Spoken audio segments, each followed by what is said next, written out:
Welcome to Old Horse Racing All the Time. I'm Alan, your host. Tampa Bay Racing today, Wednesday. Finally, we've got some interesting races, very tough card. Going to be giving you some selections here for these races. All of these long-line races. Now, I've looked at this card.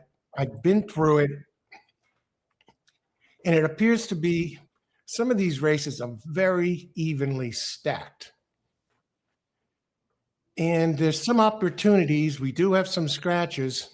Talk about these scratches right here. We do have number 4, race number 1. And oddly enough, well, Tater made. Yeah, he's out of there.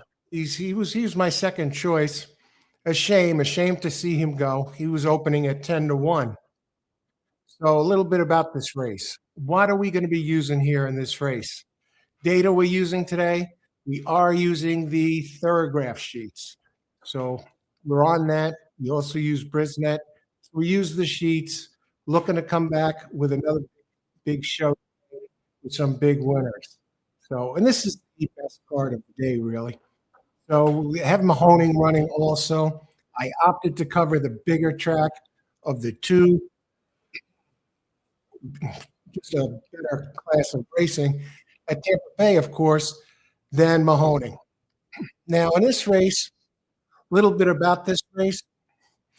5.5 furlongs on dirt, claiming race, 5K, cheap claimers, fillies, and mares. So 4 and up. So what I see in this race is this. Talk about the pace scenario a little bit. Since it's a short race, we're cracking on that.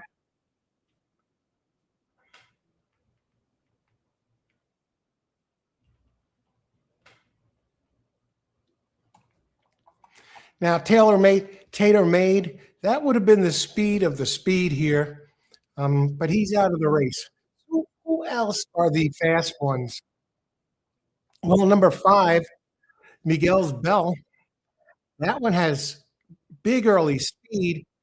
Now, for example, including the run-up time last race at Gulfstream Park, and he winds up my second choice now. Would have been my third, including the run-up time, 22.08 for the same distance. Well, is he going to be able to do that quick here at Tampa Bay Downs? We'll see. But we'll begin by talking about my top choice, number 1. He remains in there. That is the New Beginning. Now, he comes off a couple of decent races. It's dropping a bit in class for Ronaldo Yanez. Does get a top jock up here, Samuel Marin. Samuel's 23% here, and jockey trainer together, 39 races. They're 21% in the money, 54% of the time. This one is turning back a little bit, but looks very solid, and currently on the board now, sitting at 5-2. Very interesting. I'll move over to my second choice now, who is number 5. Now, I believe, this one has the early speed and does have some big numbers here that would make this one very difficult to beat. I don't see this one, number 5, Miguel's Bell, as fast, at least by the sheets, as the number 1. He's 3-4 points slower. He's another one turning back in class. He's running at the 6.3K level. He has a few straight 4th, 3rd, 4th place finishes. And the trainer here and jockey together, Sanchez, the trainer, and Meneses, the jock, Marcos, together, they're 24% out of 136 splits together in the money, 63% of the time with a 2.39 ROI. And Sanchez now, he's coming in limited duty at Tampa Bay, 25% here in 51 races, but jumps out at me 0.55 ROI. This one does have excellent early speed. So pay attention to that. And now we're going to go little bit. My second choice, Holy Coffee. We got the coffee going here. These are not world beaters. These are 5K claimers, 5K claimers. Now this one has a fourth place. She's run here twice at the track, a fourth place finish, two back on January 11th. So fourth, but only two and a half back. Shaky Jock here, Wesley Ho, only 6% at Tampa Bay, but 14% over, and that's from out of 93 starts. But overall, 14% Jock, 229 starts. There are some others in here that I want to take a look at. This one has not run good at Finger Lakes. Number 3, Bayou Melody, and that's with Kathleen O'Connell, the number 3. Has some numbers at Finger Lakes that fit this race. It ran at Tampa Bay. It really got whipped. Last race is 7th place, 10 back. Race before, 8th race, 12 and a quarter back. Sheet numbers look too slow. It's hard for me to get on board with that coming in from Finger Lakes. 7 minutes to post. Now the 5, Miguel's Bell, is sitting on the board at 7-5. Number 5 at 7-5. I'd be surprised if 1 doesn't wind up the favorite here. And the Kathleen O'Connell one, Bayou Melody, that I was just talking about, sitting on the board at 7-2. And my number 2, my third choice, Holy Coffee, sits on the board at 7-1, but does open at 15-1, so is taking some money. We'll take a look at some of the other ones that I haven't talked about here. And we're going to shift down and look at some of these numbers, see what we see here. Let's scroll up. Let's see, we're going down to number 6. Number 6, no action. There's diamonds there next to the number that represents synthetic starts at Gulfstream Park. Way too slow. Want to go back to Miguel's Bell, the 7. 7, a little interesting. Band Sweetheart.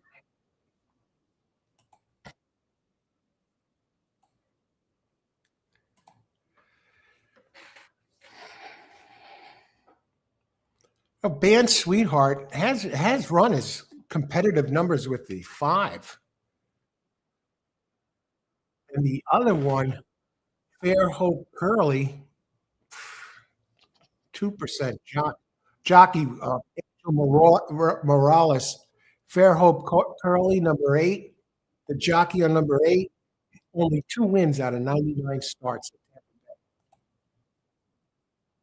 I can't really get on board with that. Want to go back to the 7, Band Sweetheart again. Sonny Leon up. No action. I can't give that one any action. Who do I like the best to win this race? I like 1 best.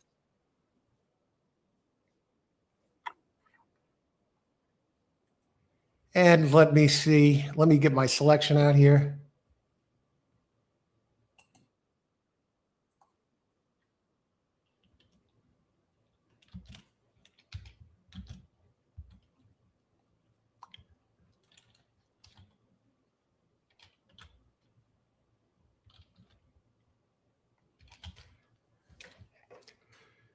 You want to mess around with the 7 instead of the 2. Those 2 are a virtual coin flip as we wind closer to post time here.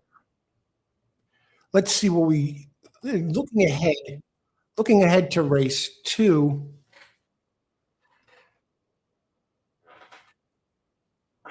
I'd like 4-5, kind of like 4-5-3 in race 2.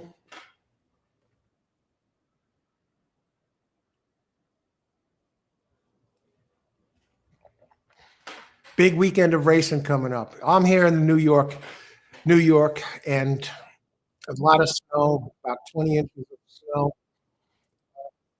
between Sunday and Monday. Another mess. They're really dumping it on us this year. And course, that's I hear the track at Aqueduct, they're supposed to run tomorrow, and, we'll see. We'll see how that shakes out with the weather, and according to Andy Sterling, he says he's got the track in pretty good condition. They're working out there to work out in the mornings, so maybe they're gonna get in some racing. And they probably will for the weekend, because on the weekend they have, of course, the Gotham Stakes, it's a Derby prep race, and that's always a big day at Aqueduct Racetrack. Some excellent races, the Fountain of Youth Stakes this weekend, and that's going to be at Gulfstream Park. So this weekend should be tremendous. Oakland has a Derby prep race as well. And that's Sunday, and so 2 Derby preps this weekend that are worth 50 points each, and 25 to 6. Now, if any one of the horses that win those races, each of those 2 races, is going to be able to get into the Derby, because 50 has never failed to get into the Kentucky Derby before. And I believe Baeza got in there last year, because a lot of them, some come up with injuries, and they can't run, and even though they qualify, and Baeza snuck in there last year with, I believe it was 37 points. So 50 points would be in good shape. So there are going to be some interesting horses running there this weekend. And as we slip closer to post time, 2 minutes to post, let's take a look at the body language of these horses as they are on the track.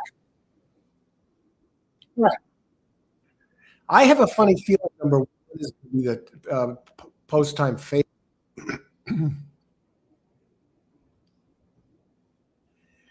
And that 3 horse on the board now at 7-2. 6. Right? And 6 looks okay. 3 looks okay. I'm looking for any red flags. 6 looks a little cautious. That's the one that, because it's most of it's running on the synthetic surface. Here's number 8. I'm not seeing any major red flags. The 6 didn't look so good. I'm curious what the 7 looks like. And the 2 is really coming down the coffee horse. 1 minute to post. 5. The 5 is very quick early. Hasn't been running well.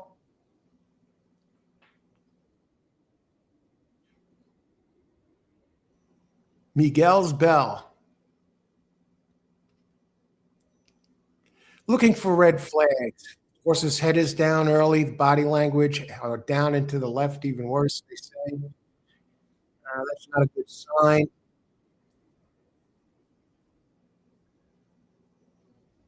They look listless. I don't see any horses here with a lead pony.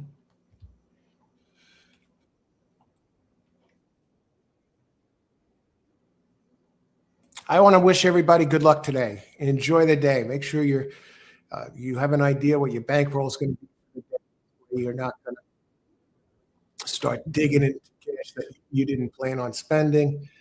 Handicapped in advance, if at all possible. I know sometimes you get to the track late, you didn't know you were playing. You got to take it race to race. In that case, would be pay too much attention to the multi-race plays. I stick with it the best that I possibly could. Take it roll one at a time and save your money for the best races. There is best. For example, this is not a race that I'm crazy about. Down the card, I see some races that look really difficult. The 4th, the 5th, the 6th, the 7th. You can even go 8, 9. It's a very tough, very challenging card. And this is not the race I see betting. I'm going to take a look at the tote board.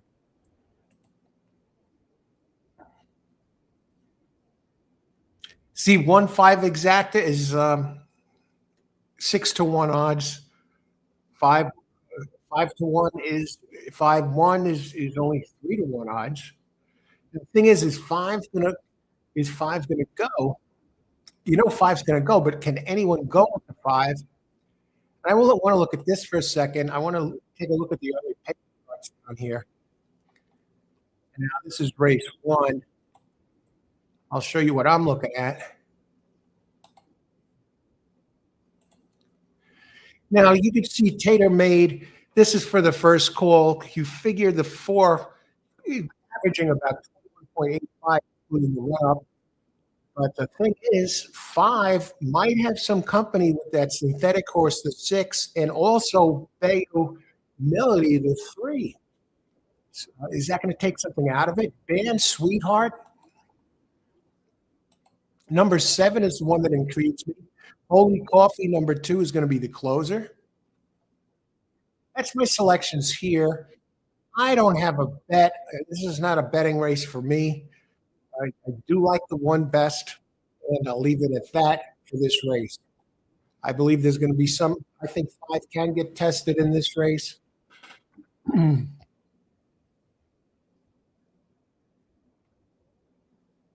not sold on the five. The seven and the two have races recently, and even the three at Finger Lakes. Three at Finger Lakes with a dangerous trainer. Kathleen O'Connell. Man, that's why I go one on top. One is now 9-5. And good luck, everybody. Let's see if we can get it done here in race one. Not a great betting race for me. But the one is so fast early, but he's quick early at Gulfstream. So let's see if he takes to this track. This isn't known as a speed favoring track. The New Beginning. Watch this, The New Beginning. Number one is at 8-5. Let's see if he drops to about 7-5 after the gate. Okay, everybody, filly or mare win. See, there goes the 7. And 5 doesn't get the lead. And 1, The New Beginning, does grab the early lead. The coffee horse is there. Let's see what the odds are on the 1 when they show the 1 now. I don't see the 5 running them down. Doesn't look like 5 likes the track, but we'll see. Maybe he does. Maybe he's saving it for later. Where's that 7?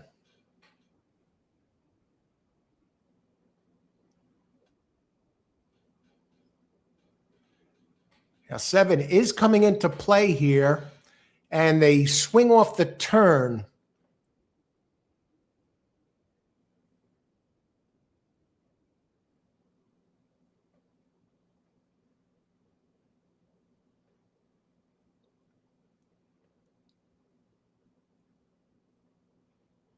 All right, 1 wins. I'm curious what his odds are. 1-5-7-2. Well, I've got all the horses in the super, but this is not going to pay anything. The only thing is if that 1 could have got it done.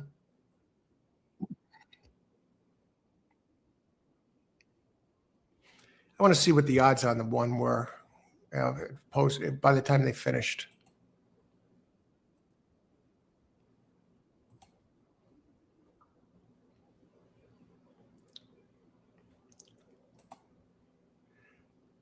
They didn't flip. They never showed the odds on the screen during this race. Made it look easy, the 1.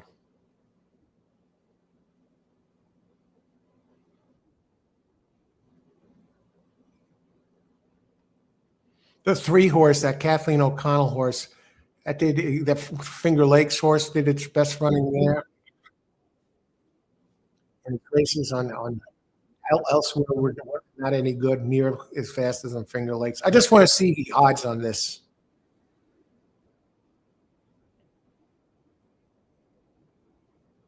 The closing odds.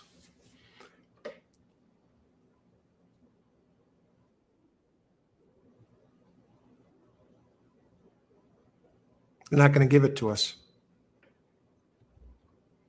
Okay, let's see what this 1-5 exact pays.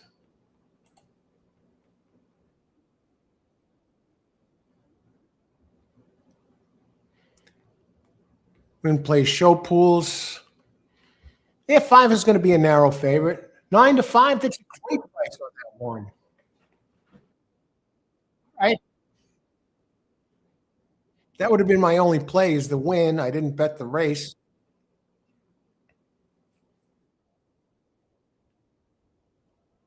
So we got the dime super. Is that going to even pay anything? I got all four of them in there.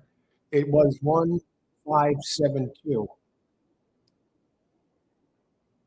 Not going to pay anything. And I think the seven came down. Seven was 13-1, and the two was 11-1. And the only thing good about that is that the free Kathleen O'Connell's Bio Melody. Let's get the price on that. Exacta 690 for a dollar. The 50-cent try 1545. 10-cent super 1235. And play that super for a buck. It could have been 123 bucks. 5 1 5 2727.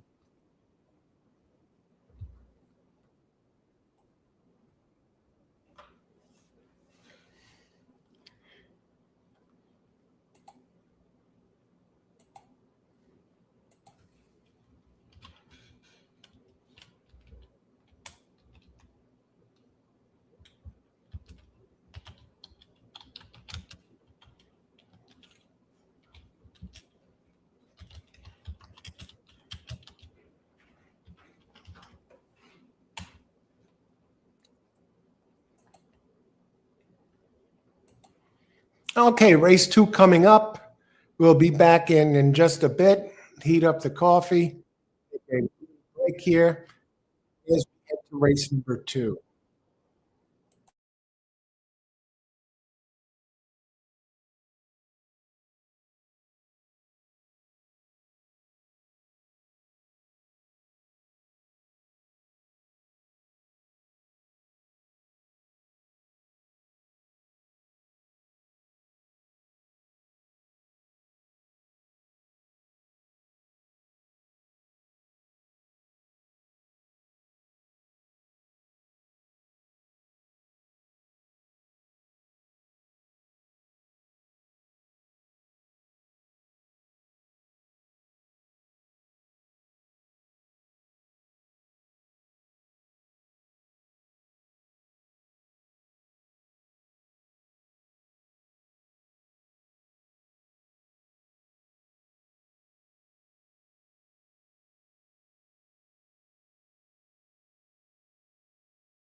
Okay, on to race number 2.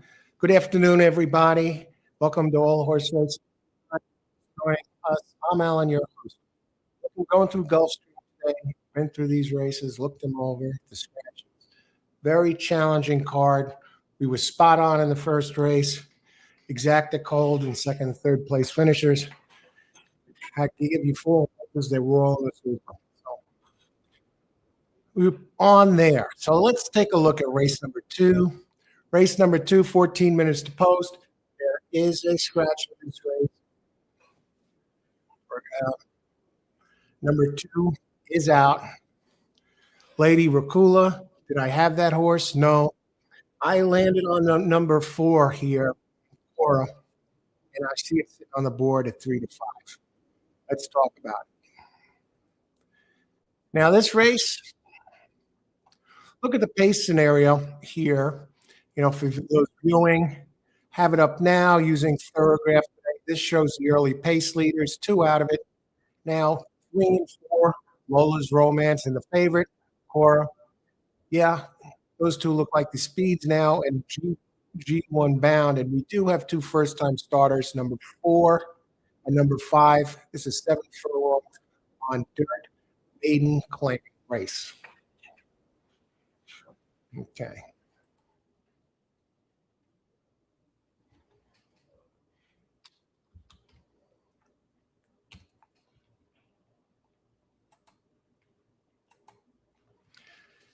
Okay. What do I like about this number 4 here? I'll let you know. Now, number 4 should be able to get the distance. Has run here. It showed some decent early speed at this track, going 6. So you're asking it to go 7. In Lola's Romance, I think 4 might be the one that winds up on top here early.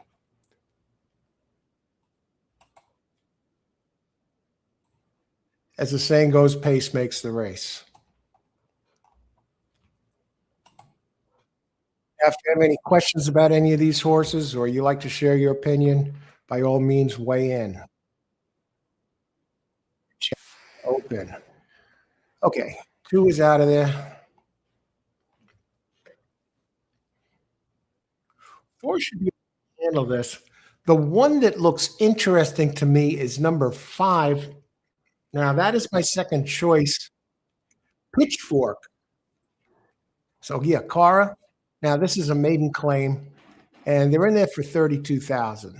And number 4 is turning back from maiden special weight to maiden claim, which is a very strong betting end, which has paid dividends consistently over the years. So they got the class drop there with number 4.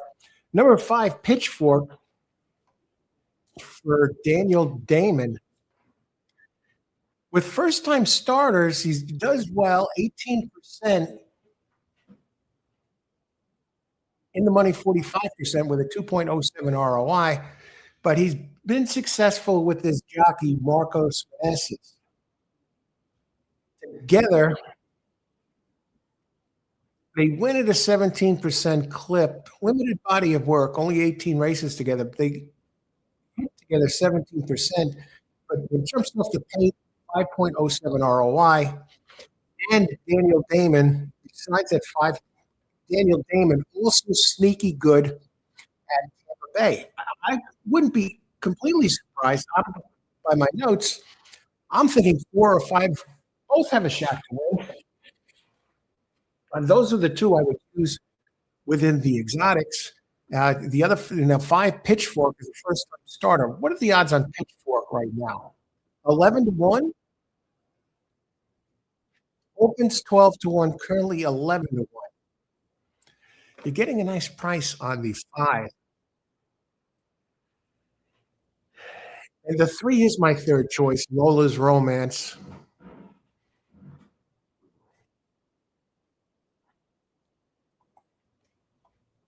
But you got the jockey trainer percentages and the number 5 pitchfork out of a Dan Sire Union Red.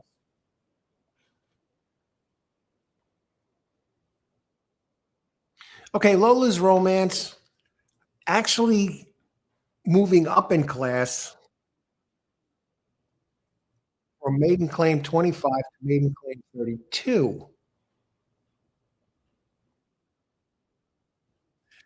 Now, the thing there with this, the selling point is a trainer who's very strong at Tampa Bay, Juan Arriagada. At Tampa Bay, wins 24%. Those are astronomical numbers for a trainer. And he 24% going back his last 850 races, in the money 59% at this track. But the horse is really not impressing me. Did finish second January 18th here at 6 furlongs.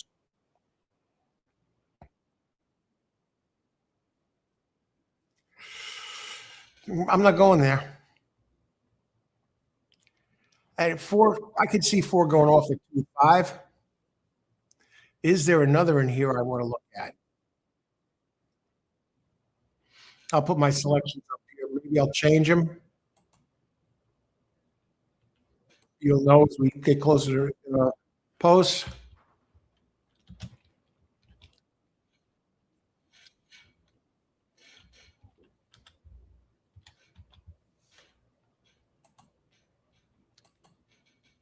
I think Pitchfork is live. I want to go look at the 7 horse again, while the 6 horse, Caladesi Island. Is that horse really taking money? It's on the board at 6-1, open 10-1. But let me tell you about that horse. I'm not going to get swayed by the board on this one. Now, the trainer of number 6 is Jennifer Paragallo. Overall, you know what her winning percentage is? 3%. 3% out of 203 starts at Tampa Bay. Only 3 wins out of 129 races. In the money only 20% of the time. A good sire, I'll give it that, Mendelssohn. But by the trainer percentage and the jockey percentage, trainer and jockey, the jockey is Sarah Hess. Girl power here, folks. Female, both jockey and trainer, Sarah Hess. 452 starts, Sarah has mounts. She only wins 8% of the time. And at Tampa Bay, she wins 8% of the time in 322 starts with an ROI of 1.18. This low percentage duo, I don't see how anybody's betting on those two. So let's look at some of the others. 6 minutes post. I like Pitchfork. Pitchfork can win.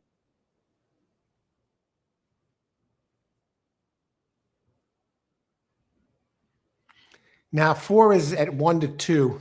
Let me look at 1. Number 1, Precious Sight. I already looked at the Lola's Romance. Precious Sight, number 1. Another one moving up in class. Came in 3rd here. You know, got a little quicker both starts. It's stretching out.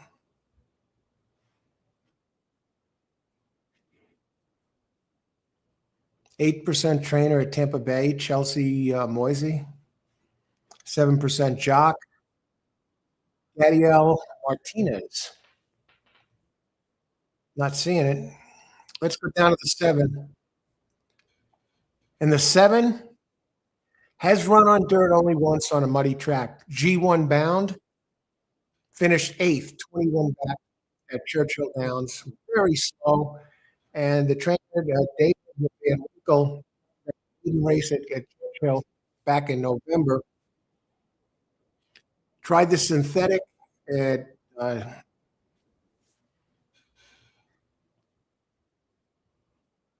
Turfway Park. Horrible.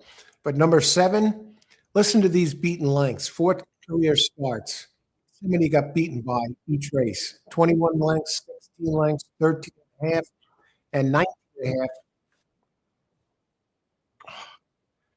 Now, this one is changing barns. It comes out of the barns of Ed Moger Jr. and goes to David Van Winkle with first race after the trainer change. Van Winkle has done some good work. 12% winners out of 349 starts, but can he work miracles with this horse? It only ran um, 20 days ago. I really can't vouch for that one.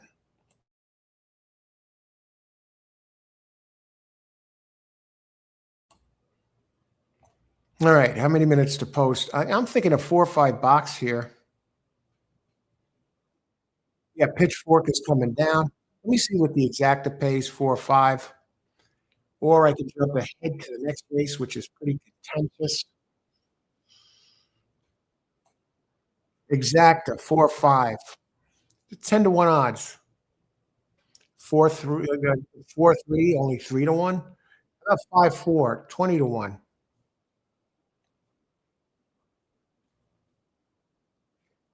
You see my picks here. I'll tell you what my play is going to be.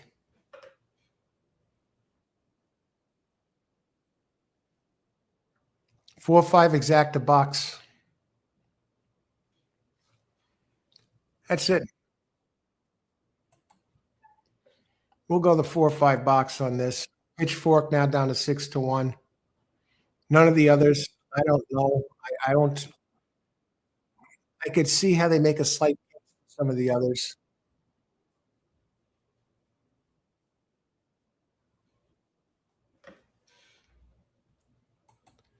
Going back to number 3 again. I mean, 3 has a very high percentage trainer. And 3 will probably be run early. Now, this one is moving up in class. Has run here. It gets back on dirt where um, she finished second in her first career start. I'm going back to number 5, Pitchfork. Damon, 32 starts, 19% winners with a 5.38 ROI. And with the jockey, he's 17% with a 5.07. I think this is probably a fairly straightforward exacta here, 4 or 5.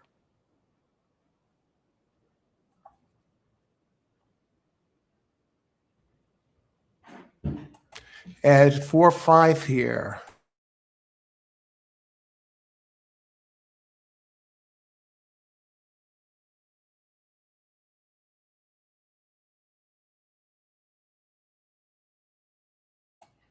Okay, 1 minute to post, 4 or 5 exacta.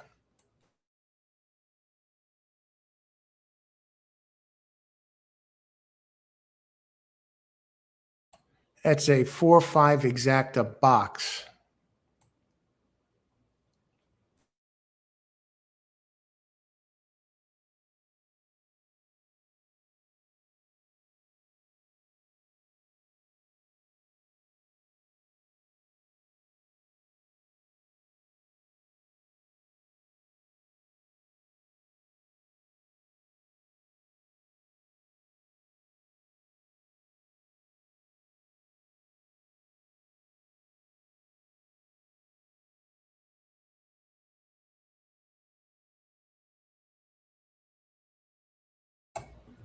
All right, we're leading up until post here. 1 minute to post.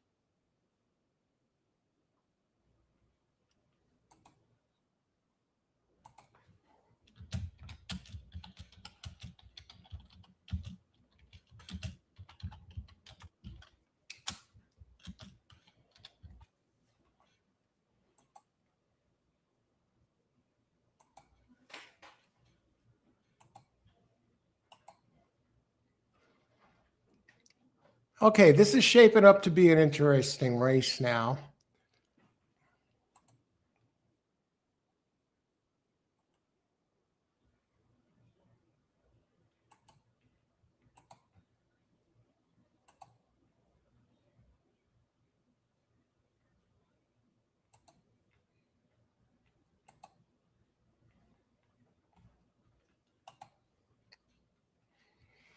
Okay, if good luck, everybody. No big money maker. The whole thing, after the five, the three, the six taking a weird money. One, I mean, the one is only the three. I could see the three sneaking in there. Very strong trainer, but the horse hasn't shown me much. And depending on what the first time starters do, they're going to jump out to a big star. They're going to start jump out to a big star here. The four, and who knows? Maybe the five or the six go. We don't know what the six can do.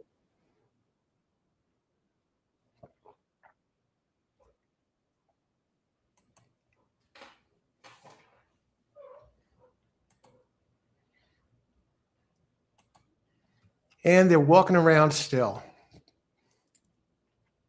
here at Tampa Bay Downs race 2.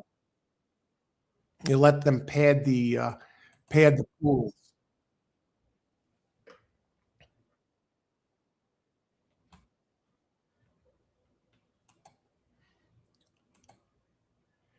All right, they're getting closer to the starting gate. Let's see how this pans out, how this shakes out. Uh, Caladesi Island out of Mendelssohn. You got the two very low percentage trainer and Jennifer Paragallo, and very low percentage jock and Sarah Hess. Seven, I can't see at all. So 6 and 7, I don't like. The one, Precious Sight. One's the one is by the numbers, by the sheet numbers. One is the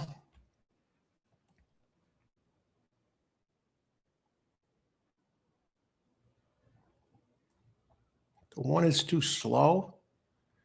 The two scratched out.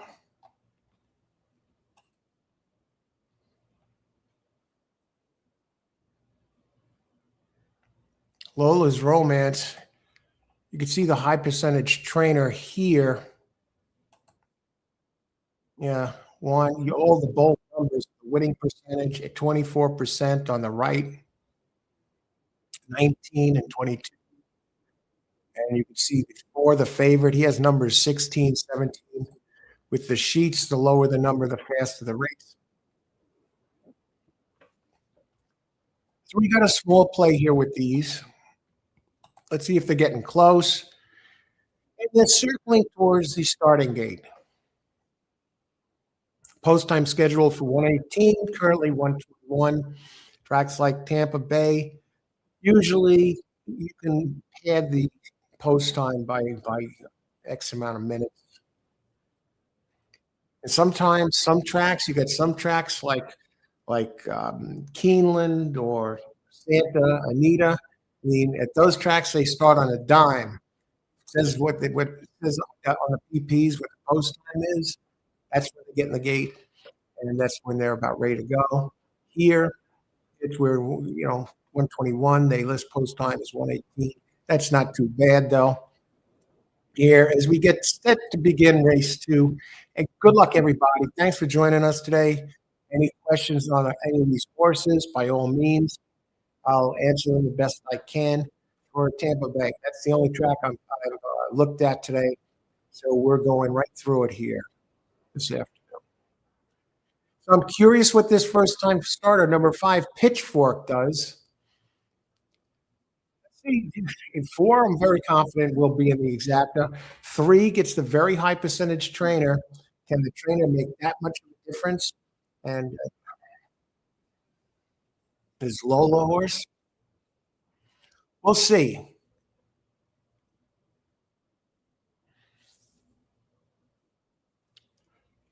All right. Last to load, number 7. Good luck, everybody. Enjoy the race. Race 2, Tampa Bay Downs. Race 2 of 9, and they're off. Let's see if 4 shows that speed. Now 6, the Girl Power, low percentage trainer, low percentage jockey. The 6 jumps out on top. The 2, oh boy. There's Pitchfork, number 5. Here comes the 4. Run them down, baby. You got this. Pitchfork, sitting in the catbird seat, watching them all. Yeah, 6 got out nice and quick, 22.54. And the three's right around. Five's starting to gallop a little bit. We got to hope for the 6 and the 3 to drop out of this. But if you have somebody else, good luck with your horse. Here comes 5, getting into stride. High percentage trainer on number 3. He's been tracking all the way. And they go into the stretch. Come on, Pitchfork, number 5. 3's there. He's gonna hold on. 4. Be another the 3. Weird gallop home. 4, 3, 5. All right, we got 3 in the try. We didn't get the exacta. 2 for 2 on the win end here. We got both winners in the first 2 races. Pitchfork, he didn't have it. That 6 gave him a nice run there. Pitchfork wound up 12 to 1, and the 4 wound up at 1 to 5. Just let me see what that 4 5 would have paid. The only paid $5. See? And what would 5 4 have paid? Well, 5 4, it would have been 25 per dollar, 24 to 1. But Pitchfork, yeah, he put a nice little run on it. So that's how it goes sometimes. You can play, have with 2 for 2 on winners.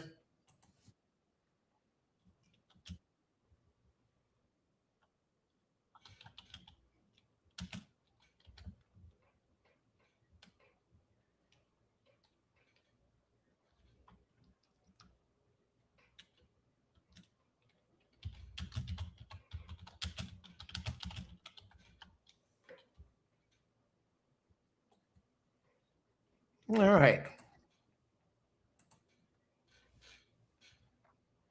All right. On to race number 3. We'll be back in a bit. Step away for a bit, and race 3 of 9 coming up.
Okay, on to race number 3. If you're just joining us, welcome to All Horse Racing All the Time. On to race 3 of 9 at the Bay Downs. Let's take a look at what's going on. Okay, 14 weeks to post, 6 furlong race, claiming race.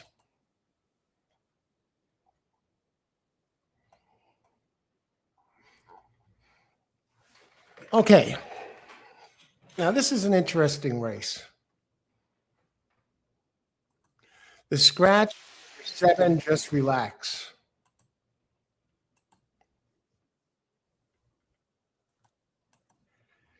And let's take a look at the pace here. So we know what we're looking at going in. Who's going to be the front runners? Who are the trailers? Who have raced on the track? Those of you scoring at home, I work off of Brisnet and the third graph. I'm looking at the third graph pace charts for Tampa Bay race number 3. And rolling on, you could see, looks like he has the big pace edge, or does he? Okay. Rolling on, this is another one. Shows his big early speed. This is 6 furlongs. Has shown blistering early speed at Gulfstream Park. Sonny Leon aboard. Opens 4-1. Currently on the board at 4-1. My top choice is number 5, Megan's Honor. And so I'll put that up there so you can see them right now, what my selections are. And then we'll take a closer look and see if we stay with the same horses. I have listed like this.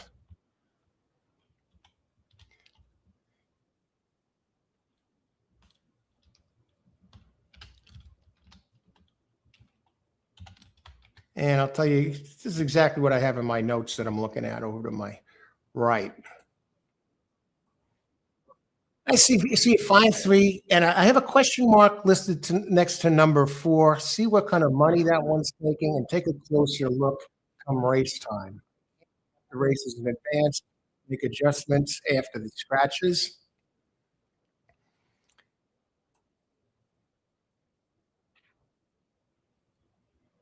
Yeah, 4 is a closer. Rebel Honor, Rebel Empire.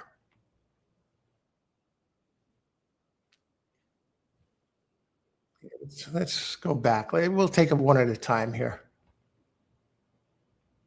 And I'll talk about these, beginning with Megan's Honor here in race 3.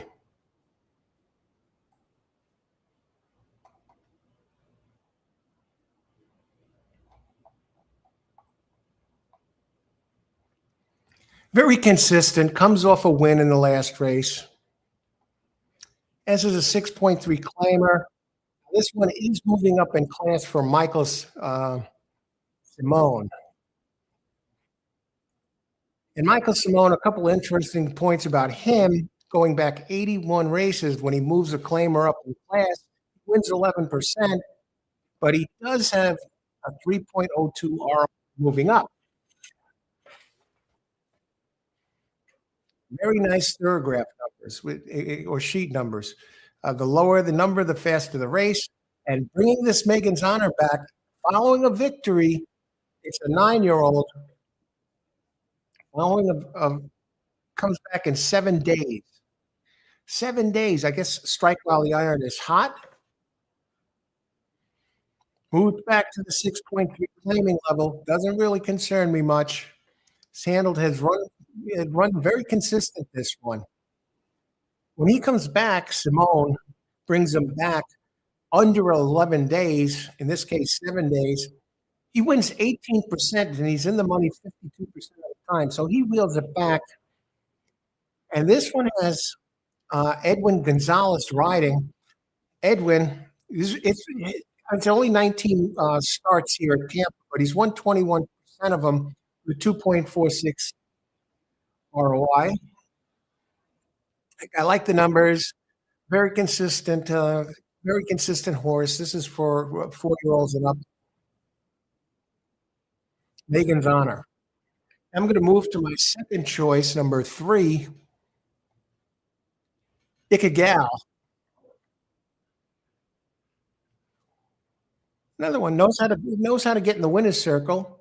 Not as fast as 5. Very consistent. Has run at the track. Jockey and trainer. They're strong together. Only they win 19% of the time, 21 times together, but with a 5.81 ROI. Number 3, Ikagal. What is the odds on that one right now? Number 3, 3-1. Open 72, currently 3-1. Now we're going to take a look at my third choice, number 6, My Man Woody.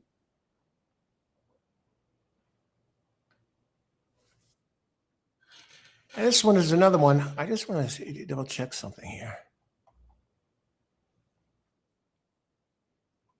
My Man Woody is circling towards a nice race, and he gets Sammy Camacho up, who's lights out at this place, jockey 23%.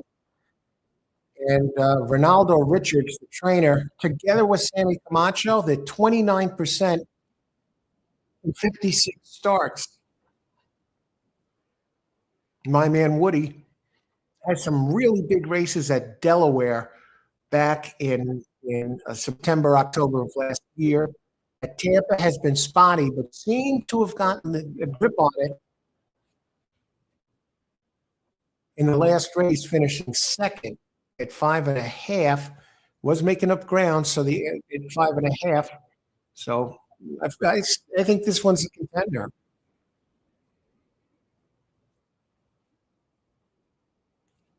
And the trainer's been hot. Number 6, My Man Woody, going back the last 3 months, has been winning a 28% clip, the 2.03 ROI. And at Tampa, Richards is going back 270 races, 17% wins.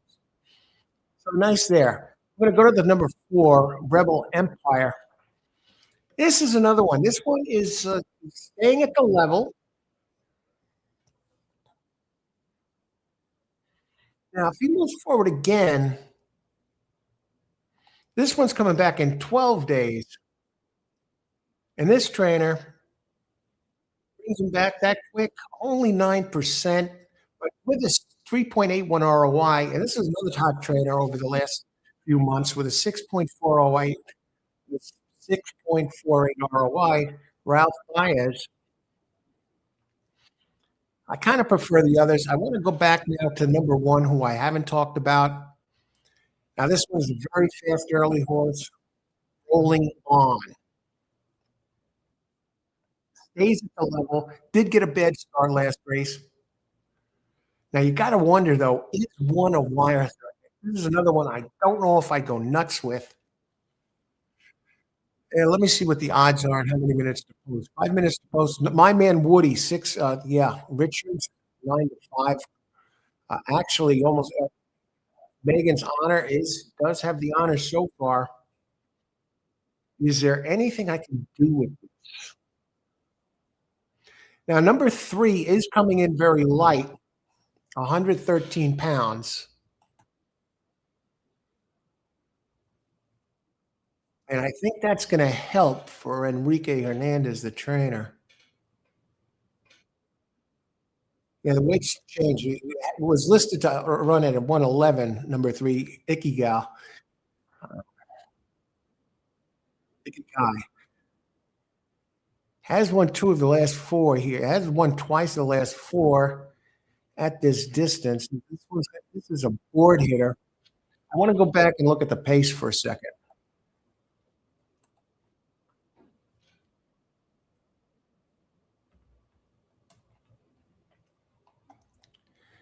Tough race, folks.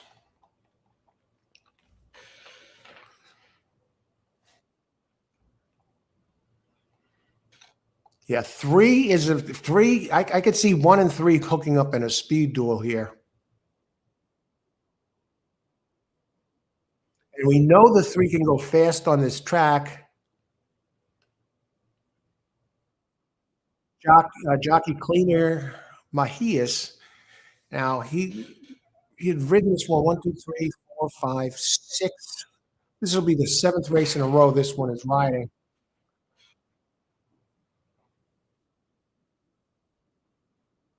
I could see a 1-3 speed duel.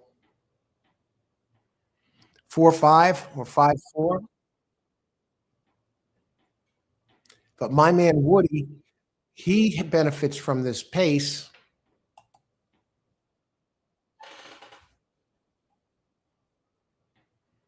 3 minutes to post.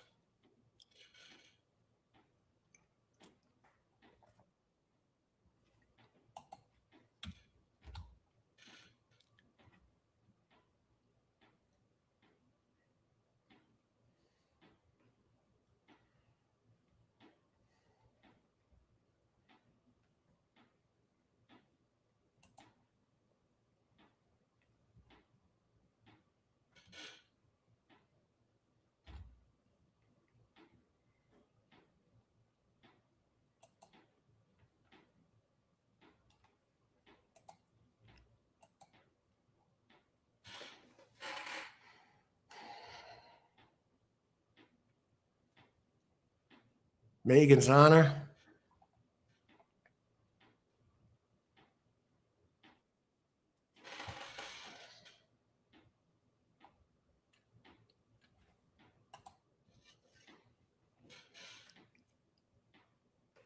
And 4 is now scratched out. That ends that. Wow. That takes this one out of the mix.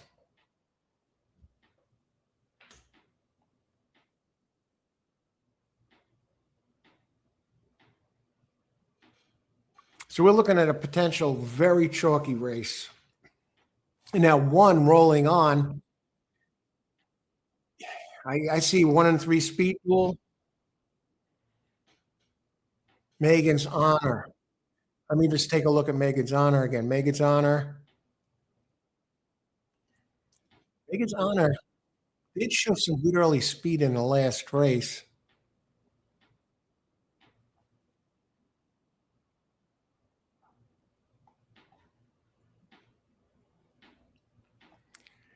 Now, if 1 goes out flying,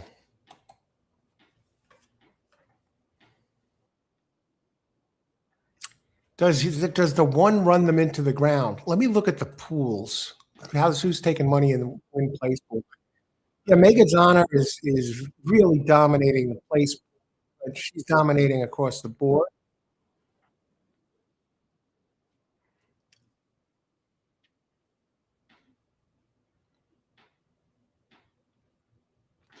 Let me take another look at my man Woody and what he is paying in 6-5. It's a 9-1 exacta. 5-6, 8-1.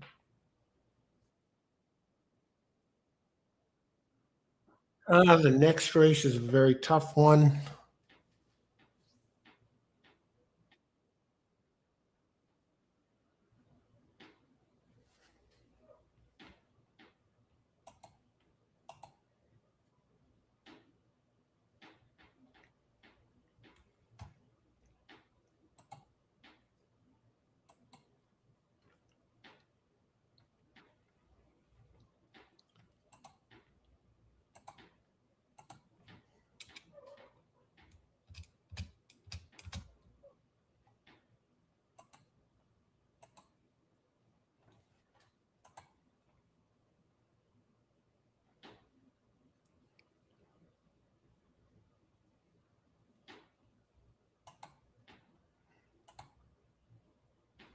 I'm thinking of 5-6 or 6-5.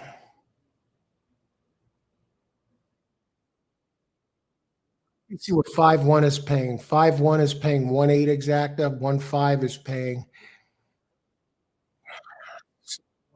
1-5 is 9-1.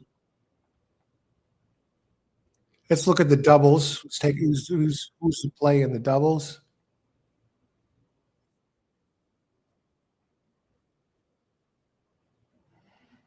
Five's probably going to be coming down.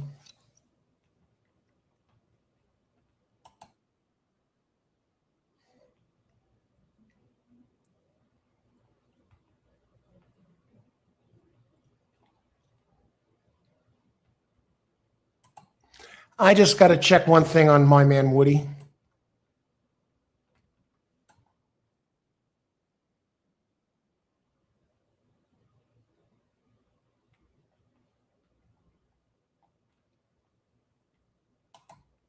All right, my play is this.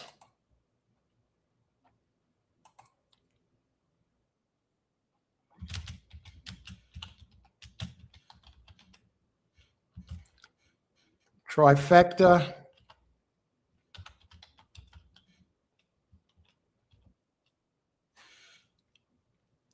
Six.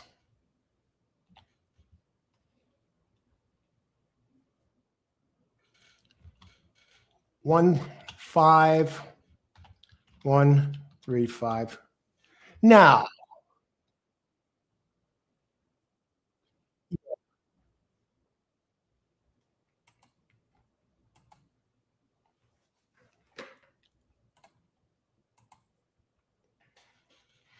okay, let's get that in.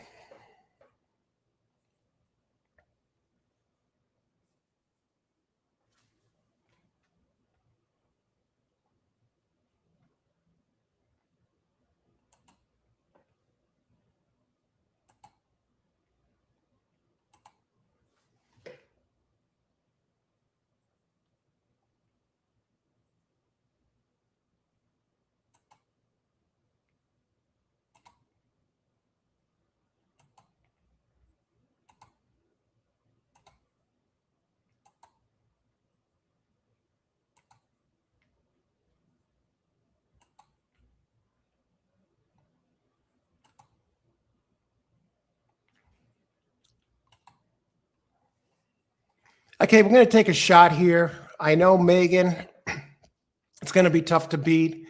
I see Woody has these really big numbers back in October, September last year that would blow this field away. If he has any chance, and the trainer, Ronaldo Richards, with Sammy Camacho up there 29% together. So let's see what happens. They're lining up to go in. Good luck, everybody. Ice water in the veins when you're playing these races. You don't want to get too high after a win, too low after a loss. Ice water in the veins. All right. And Megan's on it now, down to 7-5. Good luck, everybody. We got this. You see my play. You see my picks. And they're off. And there goes 1 and 3, the speed duel we expected. And let's see. Woody's there showing a little bit more early speed than usual. And here comes Megan. I need Megan to come and the one to hang on for not Megan. I need Woody to come.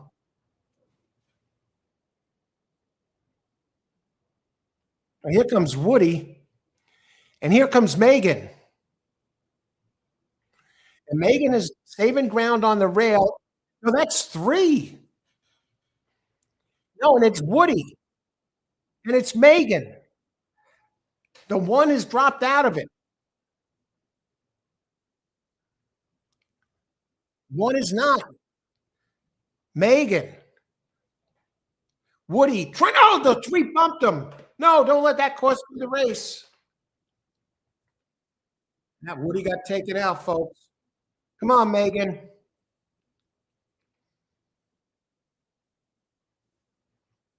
All right. Well, with my picks today, we would have the pick 3 cold.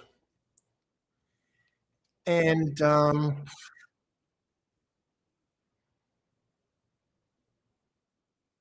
great job on number 5, and 1 did hang for second. I thought the 6 might have had a shot there, but got taken out of it. He was moving. Final on Megan's honor, 1-2.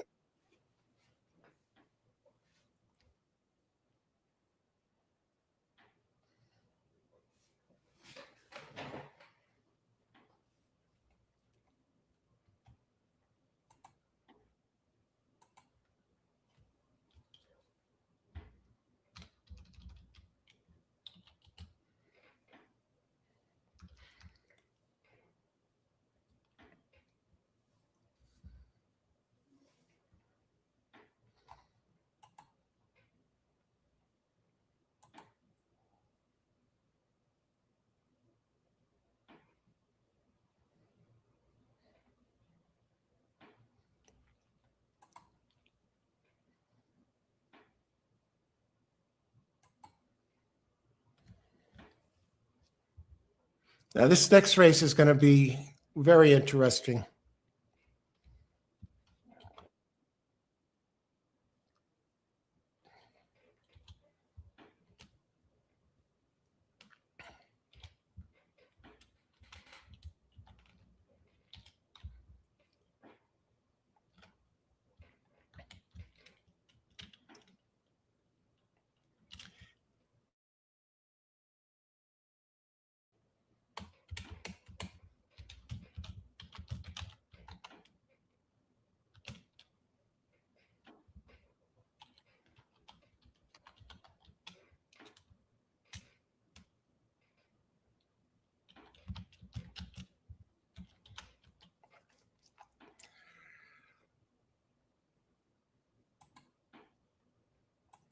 And now I want to explain what's going on here. Now I have to step away for a little bit. Just got to clear something up and make a phone call. But I want to get my selections out there early. And I want to tell you why. And I'll talk about it for a few seconds here.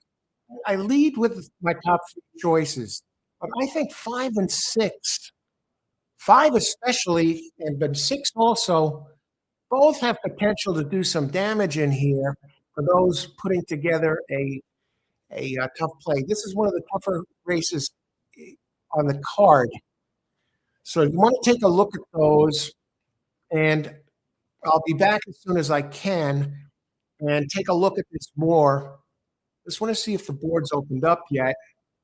Oh, there's an objection between the 1 and the 5. So they might be they might be busy for a while.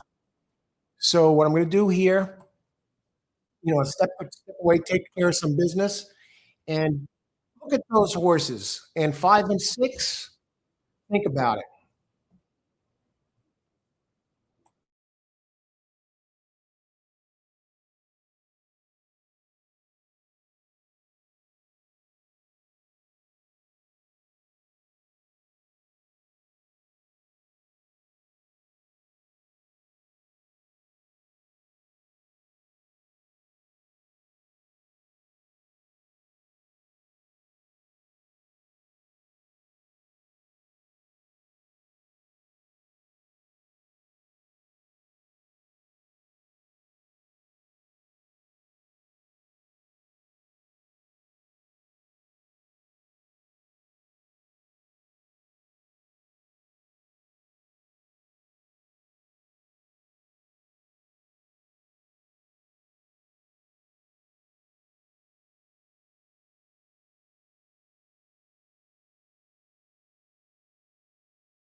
All right, we are back in the house.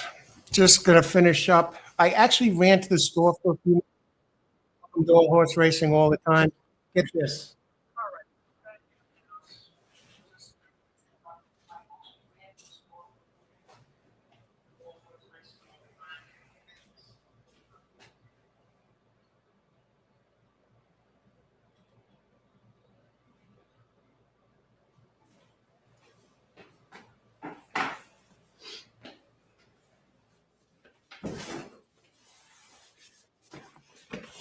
All right, I expected to be back sooner than this. This is what happened. This was supposed to be a 10-minute shot. I'll tell you the story to see where we're at. Race five post. I'm curious how that last race turned out. What happened is this. I still got to get up the coffee and that. And anyway, all's good. So I ended up shoveling snow unexpectedly.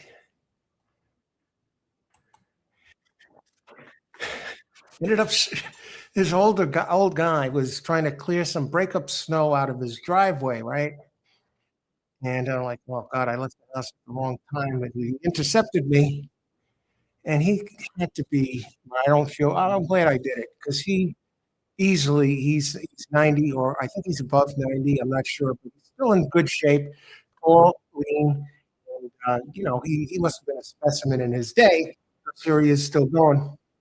And I talk to him. I run into him sometimes. I always say hello. And he says he's trying to break up his ice and get it out of his driveway. And there's big things, and he's trying to chop it, right? And he asked if I could please, break it up and throw it out towards whatever, get it out of the driveway, right? So, so I said, all right. Now I'm in a rush, right? I want to get back. So I'm like, all right. So I did some of it, and then I said, okay, I got to get back, and I have to get back. And he said, do the other side, get the other side a little bit more clear, and get it out there. You can see I'm a little out of breath from shoving, right? And it's like lead because it's all wet snow, mixture of ice and snow. It's not like powdered snow. So I did that, and then I said, I have a show going on a racing show, and I said, I want to show you. People are expecting me back. I didn't make them feel bad about it. But I said, yeah, I got to get back. And I put it on. I said, he started talking to me about his friend he knows, and he started talking about Naira and that. And so I show him the phone, and I show him, I don't know if you could see it, but I said, yeah, this is my show. And it had like the be back and bit, whatever. And then I scrolled it back to the beginning. I said, see, that's me there. He says, like, oh yeah, look. Anyway, so he thanked me up and down, and I was glad I was able to help out. So I'll be back in a few minutes. What I'm going to do is this. Um, 13856. Let me just see what the results were last race. Hopefully that turned out.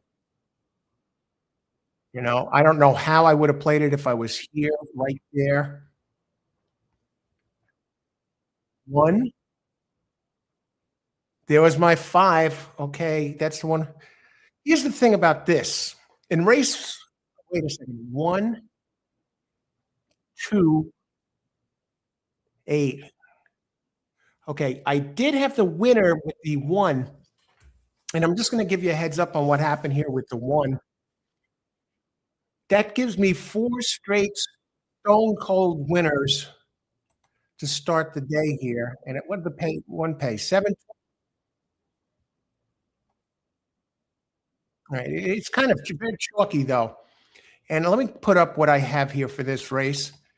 And this get the jacket off and you get settled back in. And I'll go race 5.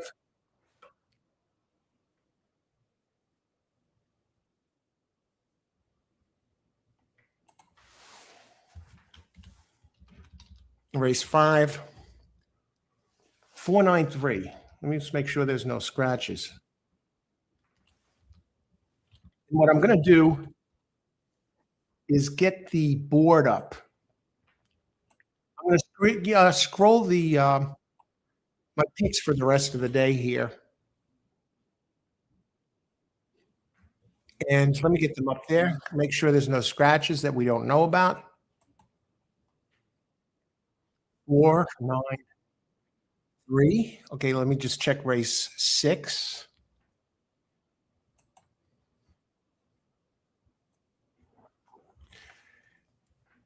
4. I had Twilight Dancer as my top pick in the 6, but now I got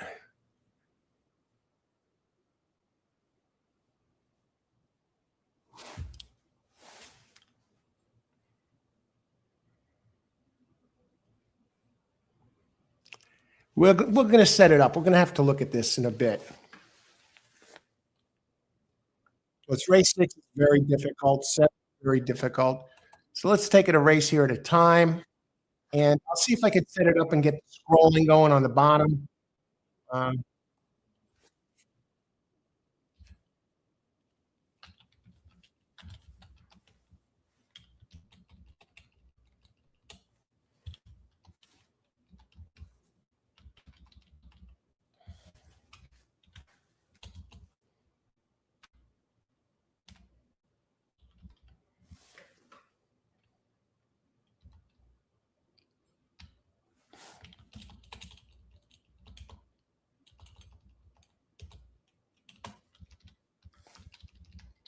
okay.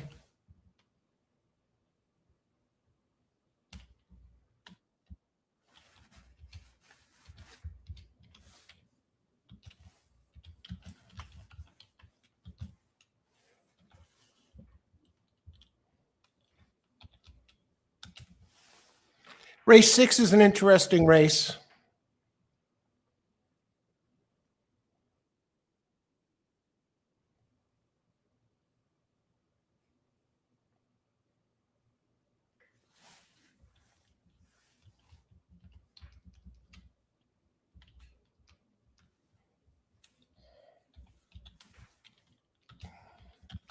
I want to set you up with something here going forward.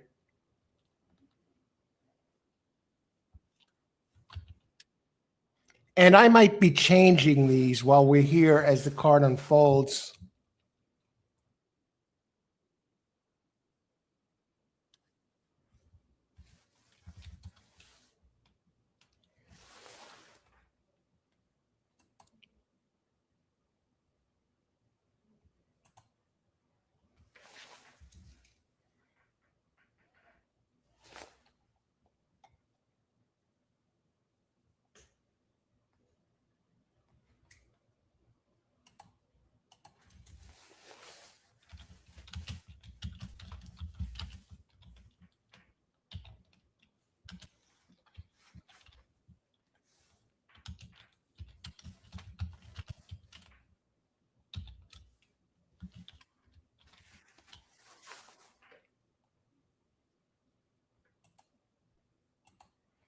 All right, we'll set up the scroll here. Just double check that we got them right.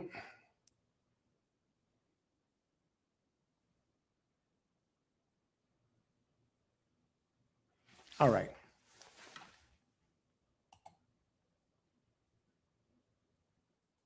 Ten minutes to post. We'll be back in a bit as we enter the exact middle of the card.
Okay, 4 minutes to post here. We'll talk about this. Actually, 5 post. So we'll bring it back here. Top selections 493, but it gets a little dicey.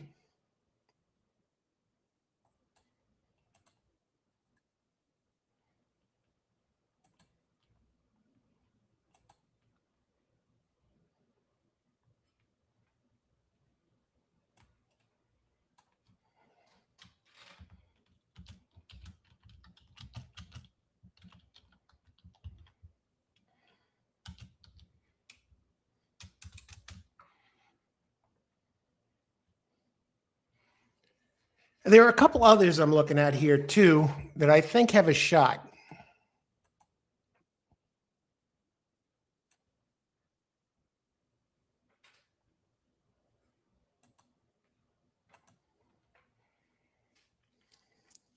Now, I'll tell you, first thing we're going to do is take a look at the pace, and we're going to do some speed. I've looked these over. I'll explain this, what I have here. There's a couple of others I'm giving you my top three, but I also think two or five have a shot in this race, and they're both taking money. And right now, I see five is the favorite. Four is my top choice, Opera Reval. That's a Chad Brown. Yeah, I'm all over the Chad Brown horse. I think four is the winner. It has the best speed figure. What are we using here? Let's talk about it. Let's enlarge it. Data I'm using here are the sheets. And the lower the number, the faster the race. And here's Chad Brown's horse. He has Sammy Camacho, top jock up 23%. The 11 is as fast as anyone, making his second start. Now, the thing with the four is this: 640 days off, almost 2 years off. Now back is older. But Chad Brown, if he's, he knows how to get him back after a layoff. And I got to think this one is ready to go. Okay. But let's take a look at some of the others. And my second choice here is number 9. Poor Devoice, Jorge Delgado. Very consistent, has been getting faster every race. 4-year-old gets Samuel Marin up. Oh, another 23% jock here. Now this one, Delgado at Tampa Bay, he's 27%, 194 races out of Maglio di Oro. And this one might be the one to do some damage in here. That's my second choice, and he's currently on the board 6-1. He's the outsider. And my third choice is number 3, Queen Dancing, Bill Mott, the always dangerous Bill Mott. Queen Dancing comes back in only 46 days, has run here at this track. Opera, Chad Brown's horse, his lone race back in May of 2024, where he finished second in a maiden special weight, and that was at Aqueduct. And number 9 has not run here. So that brings Bill Mott into the picture, and he has just a world beater sire in the ultimate from Great Britain, Kingman. Whenever you see Kingman as a sire in a turf race, watch out. That one's an honest 4-1. Now, the other ones I looked at are 2 and 5, and 5 looks like the one that is taking money. It's Vante. Now, this one has run out of the country, made his own start at Tampa Bay, came in early, had a little trouble to start. I could see this one being a danger. Has a big number, a couple back at where is that? GOO on turf. Anyway, at 1.25 miles. This is 1.16 miles. Had a little trouble early, but this one, 5, I think is the main danger in here. And I want to go to number 2. Tell no tales. That one's a little slow. I think the value in here is This is a very difficult race.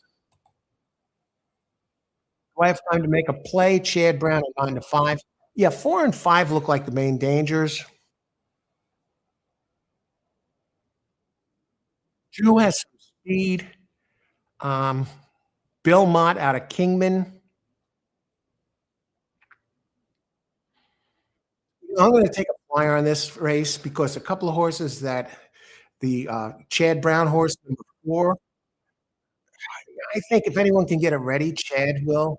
Probably the best turf trainer in the United States, but the 648 days off, hasn't run here. I think Bill Mott is a sneaky one. He's the value horse out of Kingman. And Tell Notes number 2. I want to mention something about that one real quick. Tell No Tale, George Weaver, only making its 3rd start, has run at Gulfstream, Aqueduct, Edwin Gonzalez up out of Malibu Moon. I just want to look at the pace for a second here in this race. Tell No Tales has some good early speed. I think he's going to be up there. I think the value is Bill Mott here.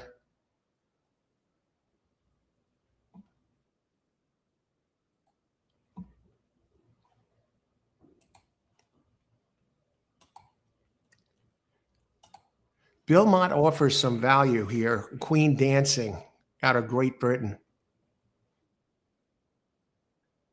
Win place on number 3 and 9.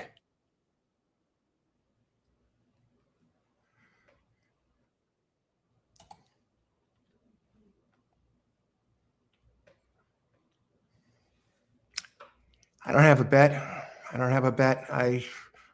Too many moving parts. I think the 5 is 5 and 3.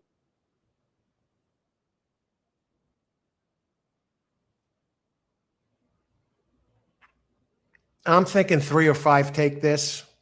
Maybe a 3-5. I'd have to look at the price. I don't have it. 3-5 or 3-5 in multis or 9. Yeah, he seems dead on the board. Multi race. I'm thinking Bill Mott is the value at 4 to 1 out of the Sire Kingman. Good luck, everybody. Enjoy the race. I was looking at the pace charts there. That's what I was talking about here for race 5.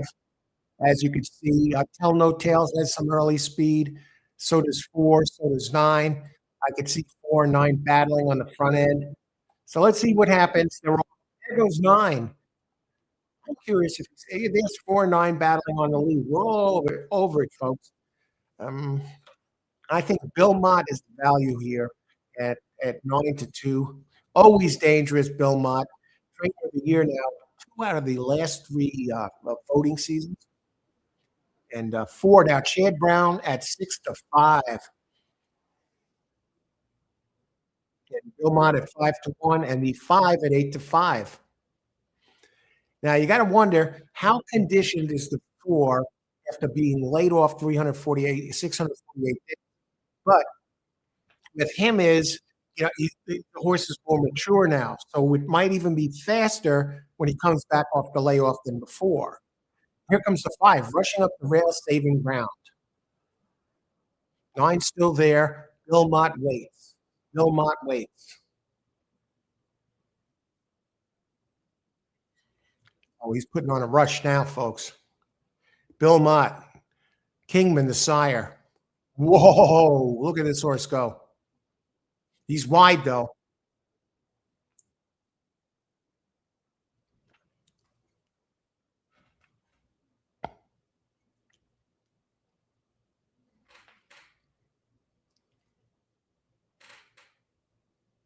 Bill Mott.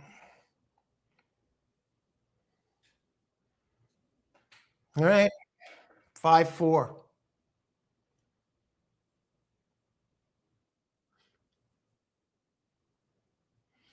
Now, I talked about the 5. That's the top first race today. I don't have the winner cold. I did talk about the 5 coming, had raced out of the United States. And, yeah, I have no complaints with this. I'm looking at my notes. I had 4, 9, 3. Then I had 2 and 5 with a question mark.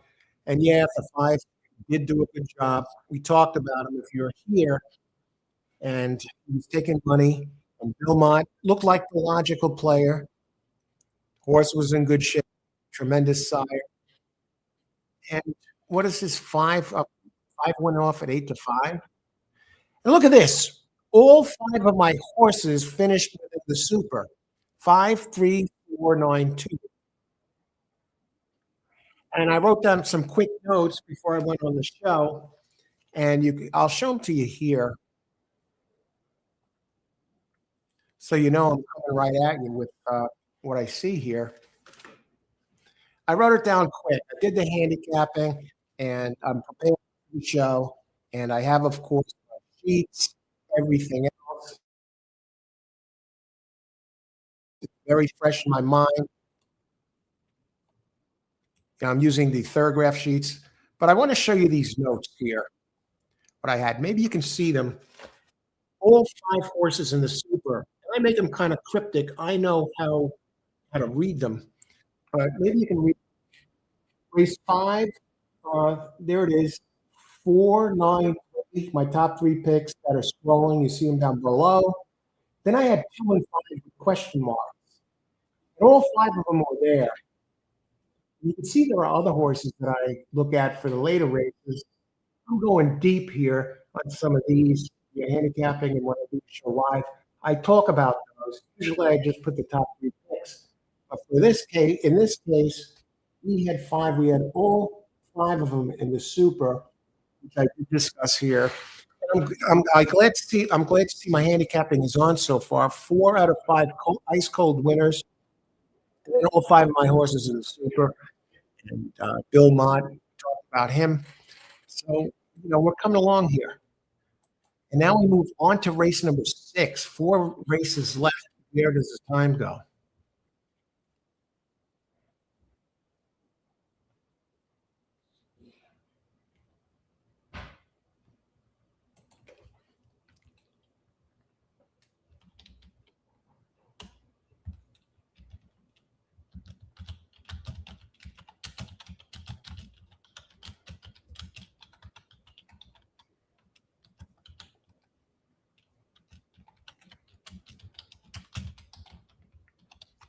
Now, this is also time for the late pick 4.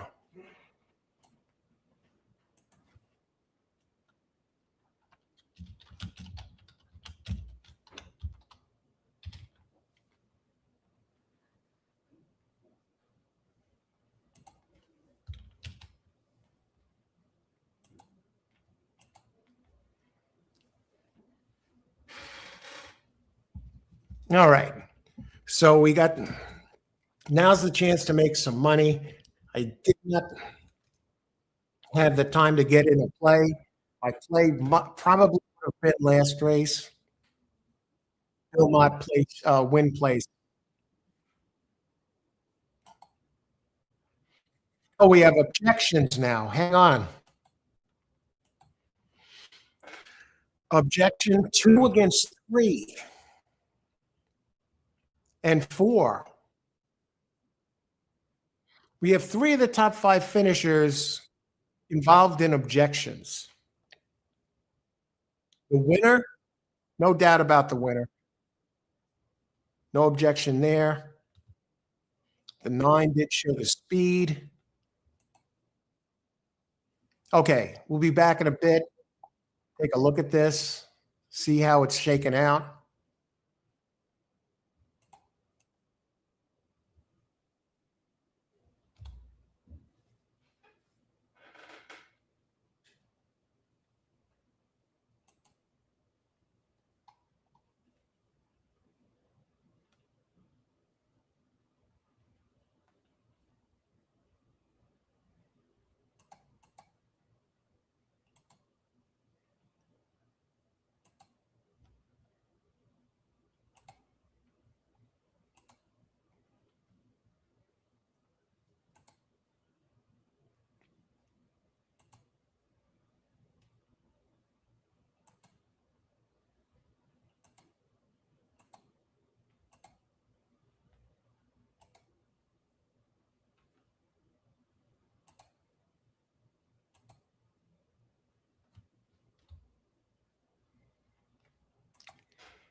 And some notes about tomorrow. I may be doing an aqueduct show. I had been in the past putting out multiple shows a day, handicapping like I do for this track, and put out a few different tracks. It was extremely time consuming, and I figure it'd be more beneficial if I come out here and discuss one show. We do it a few times a week, cover one track, and deliver it that way. This way you can see what goes on in the handicapping process, what I'm looking for, instead of just seeing my selections, which are damn good. They've been damn good for a couple of years or a year changed since I did that format. Multiple tracks streaming. I put a lot of work into that, putting those shows together, putting those selections together. But I'd rather present more informational, tutorial handicapping shows, pre-recorded shows that you can go back to again and again, and also be here live on screen to answer questions. Now, if you have any questions about these horses or if you want to weigh in, chat is open, so feel free to talk about it or ask questions. I'll give you what I think about it. Take a look at the horse that you have in mind. We'll be back in a bit, and on to race 6.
Rubber meets the road time.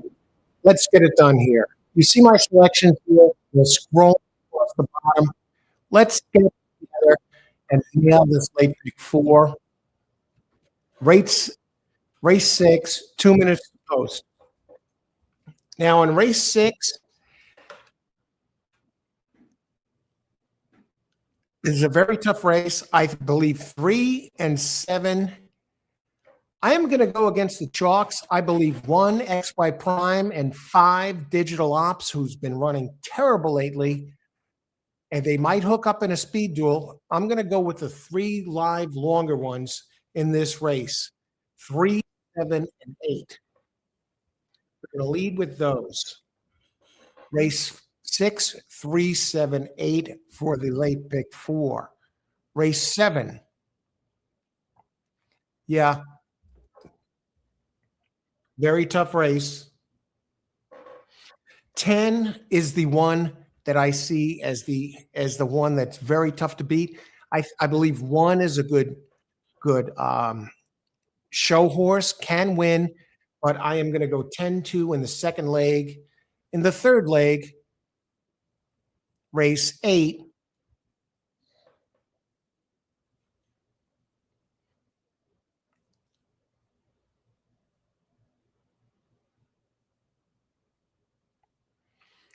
Race 8 is very tough. I see 3 is very dangerous. I see 5, Fast Prince, as a live long one. Will spread there. In the third leg,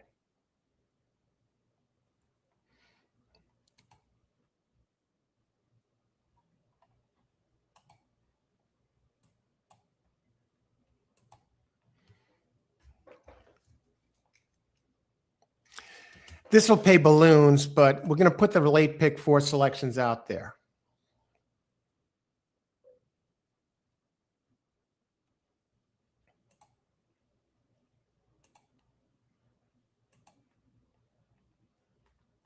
Late pick 4, and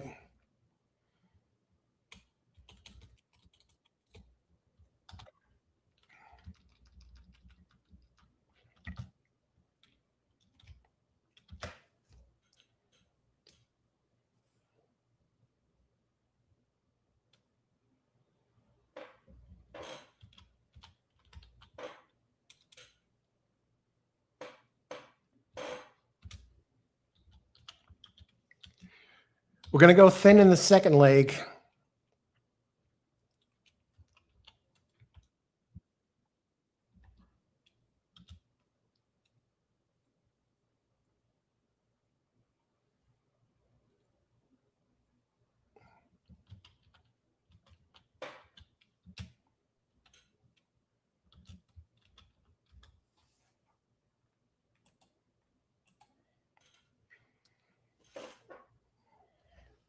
Now, this, you'll get paid if this comes in.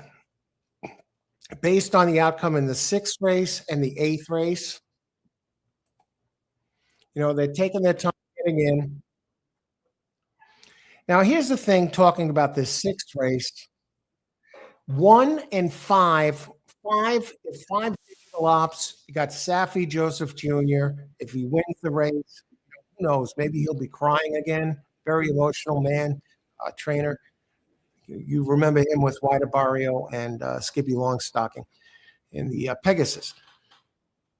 That's another topic. But anyway, Digital Ops has not been in form these last couple of races.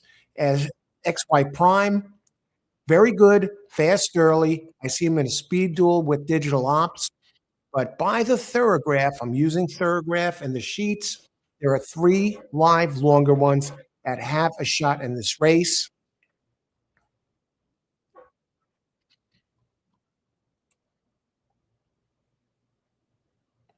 Three, 7, 8. I mean, 8. All 3 of these can win the race.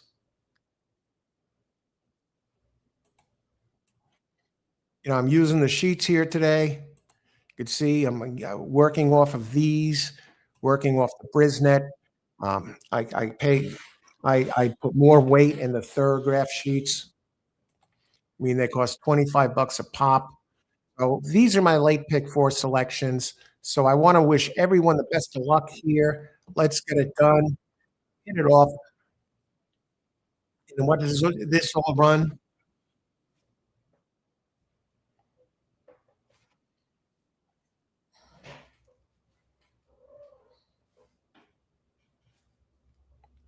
For 50 cents.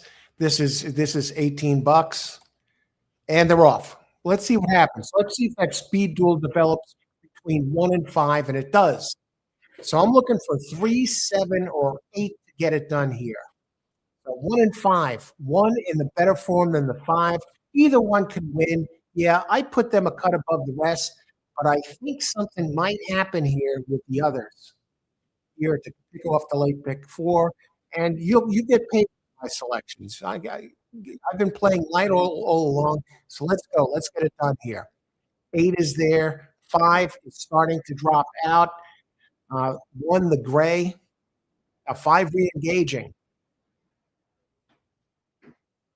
These front runners, 47.5. They might be running out of gas.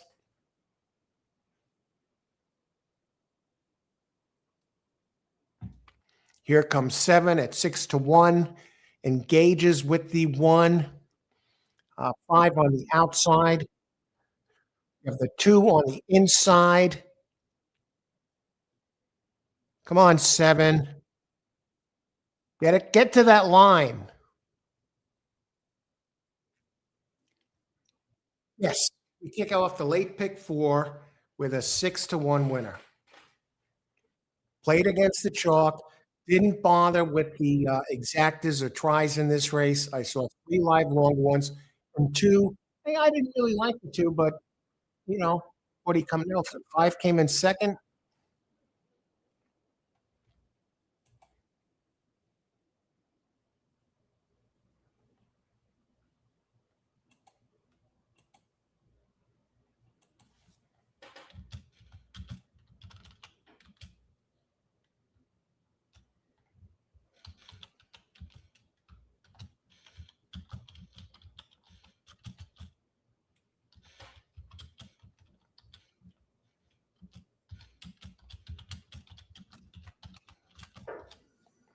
Nice. All right.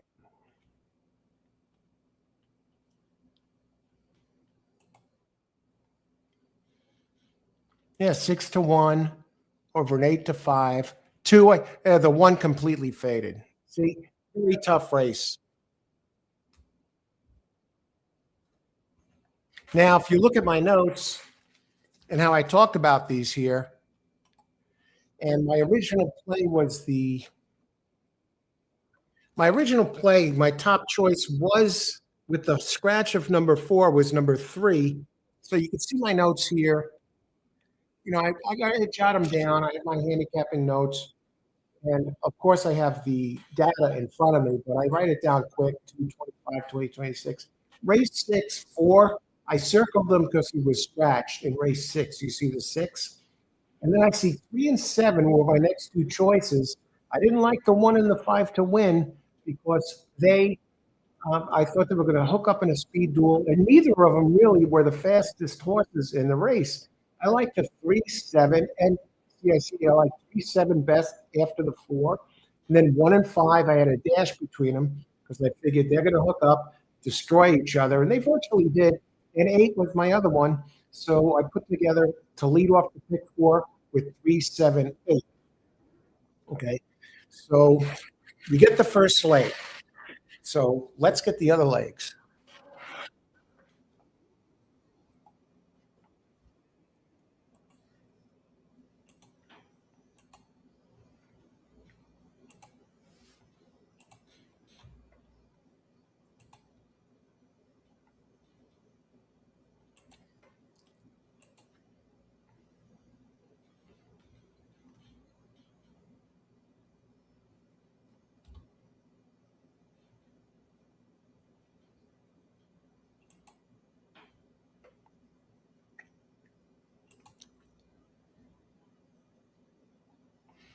Okay, so we got 3 races left.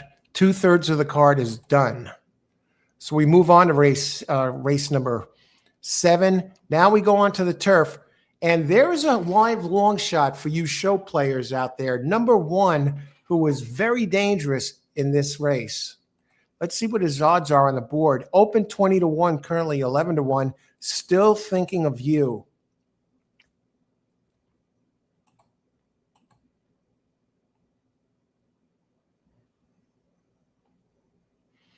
And we'll be back in a bit.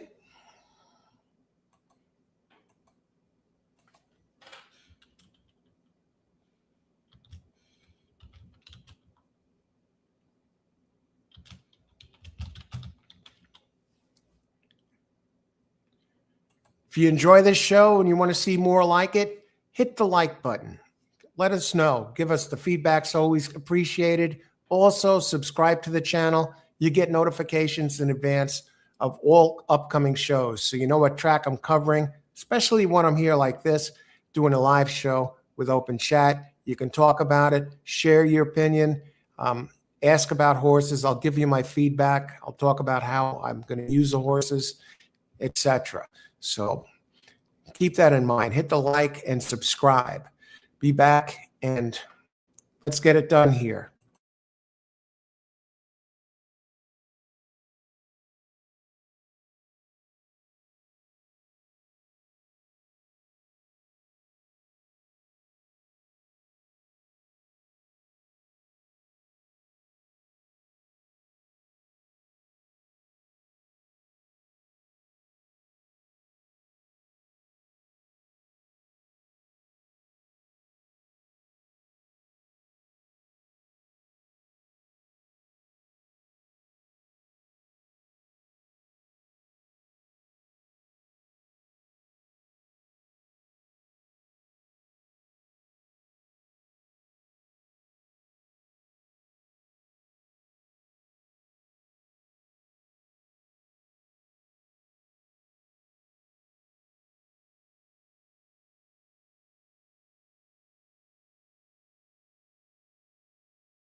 Okay, on to race number 7. 3 left. Got the first leg of the pick 4 done.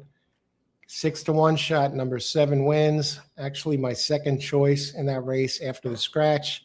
Now we move on to 7th race. Now, I was thinking about singling number 10 in this race. Number 10.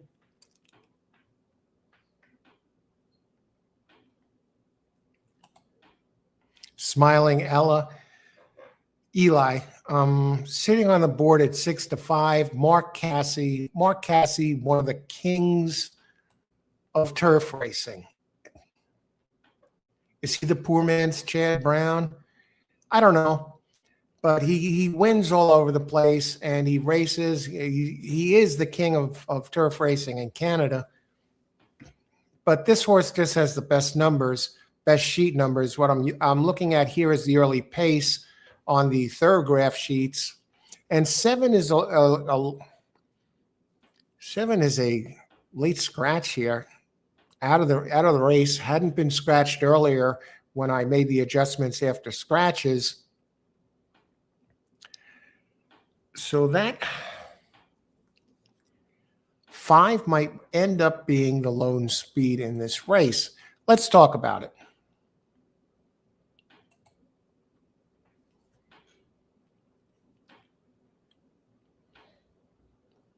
Adjust this.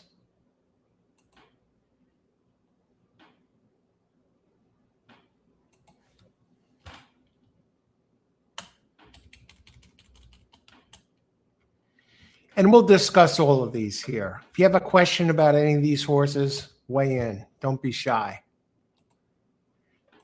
Make sure you hit the like button if you like this video or this live show, or you want to see more like that. It costs you nothing. Just hit the like. Feedback is always appreciated, or hit the dislike if you don't like it. And make sure you subscribe to get notifications of all new videos. Okay, let's talk about this race. Race 7, 1 1/16 on turf. Now, I landed on number 10 here, Smiling Eli. We'll talk about the ones I like in order, and then we'll look at the take a look at the others. 1.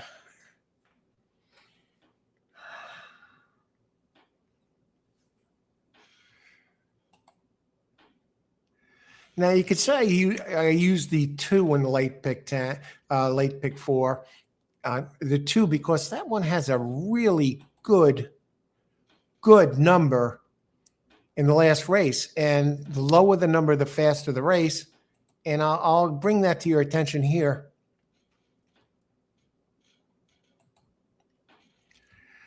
Now, 2, Dynamic Actress, is getting better and better. Ran an 8 on turf at this distance on this track.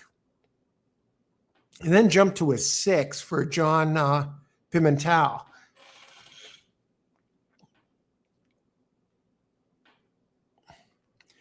And now slipping down to number 10. Remember, the lower the number, the faster the race. 10, Smiling Eli, has run on big circuit tracks. Another one, improving for Mark Casse. Gets Sonny Leon. And 12% at Tampa Bay. And the 2 together are 15%. But Mark Casse at Tampa wins 16% here. That's out of 356 races, out of mindmanship. I mean, by the numbers, 7s, no one's there with him, except with the exception of number 2, who ran a 6. Remember, the slower the number, the faster the race. It was on dirt. He won by 3.5 on a sealed track at Tampa. And he got bumped at the break, but in the prior race here at today's distance ran an 8, which makes him very dangerous. Gets Samuel Marin up, 23% jock for John Pimentel, a sneaky trainer. In the last 3 months, he's won at a clip of 33%, only 12 races, but he won 4 of them. In the money, 75%, ROI of 2.17. So you see what I'm looking at there. I'm using all the top data here to make these selections. But let me bring this back for a second. I want to go back to another horse, number 1. Ran a 16 on dirt, terrible for Derek Ryan. But Derek Ryan, a dangerous trainer, at Tampa, 1,084 races, wins 13%. Slipped down to ignore the 16. A turf race has a double dash in front of them. And the last race was on dirt on a sealed track. But you see this one on turf, he's run 9s, a couple of 9s. He opened 20-1, and he's currently 11-1. So 1 might be your, if you're a show player and you want to make a few bucks, the 1 horse is the way to go. But then you'd have to get your 10 out of the money. But let's take a look at the tote board.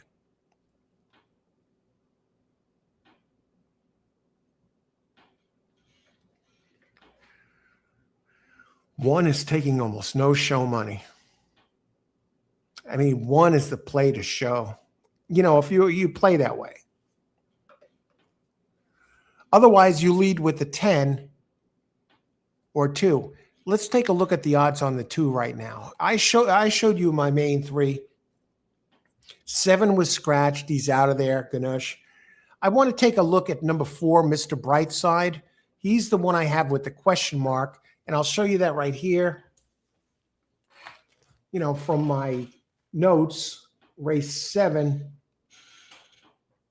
I had 10, 2 as my second choice, 1. 7 I circled because he's scratched, like 4 was scratched in the 6th. Now, what's the deal with 4? We'll give him a second look. He opened 9-2. I opened 10-1, currently 9-2, Mr. Brightside. Let's see how he stacks up.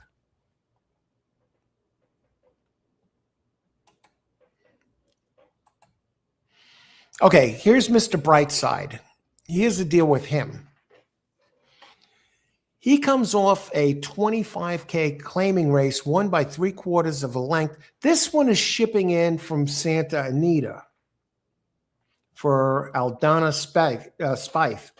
And Scott Spieth is the jockey. I don't know the connections. I'm not familiar with these two, but all I can go by is the percentages. Scott's Spieth, he's 17% jock overall out of 274 starts, 8% winning percentage at Tampa Bay out of 87 races. So I guess he won 4 races, maybe 3, 1.32 ROI. Very consistent horse, always around the board. He's hit the board all the time, except for race 3 back at Santa Anita, where he finished 4 3/4 back, but did run a nice number at Santa Anita last race, but that was October. And the trainer, Aldana Spieth, 90 days plus off, 11%, but does do some damage, gets some in there with a winning with an ROI of 2.01. 3 minutes to post.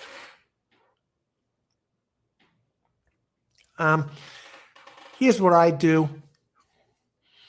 I think 1 is a good show play and hope for the others to miss the board for the pick 4s. I'm locked in, and maybe some of you are locked in. I think 2 is a nice, I don't know, not taking really the money, 9-2. 10 is going to be tough to beat. Who are the others? Let me take a look. Mr. Brightside. I put my show money on number 1 in this race for you. You want to get some money back. I've had some big hits with this type of stuff because he's really 2, 4, and 10 are taking the money to win the race. So I'm pretty confident about 10 and 2. Maybe you want to box or do 10 over 1, 2, 4. something like that, and get the 17-1 home. I think that's my play, and that's what I'm going to do. 10 over 124.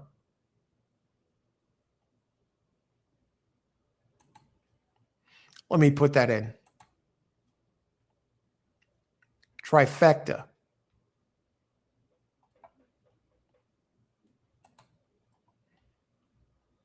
I'm pretty comfortable with this bet. The other ones I really didn't have much use for.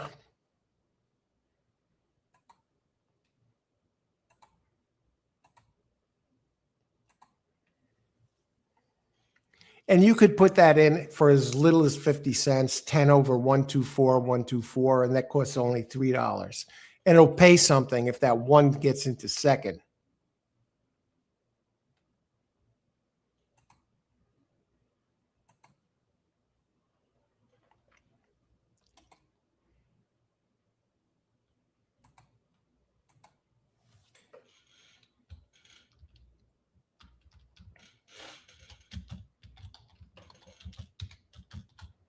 I'll put it up here.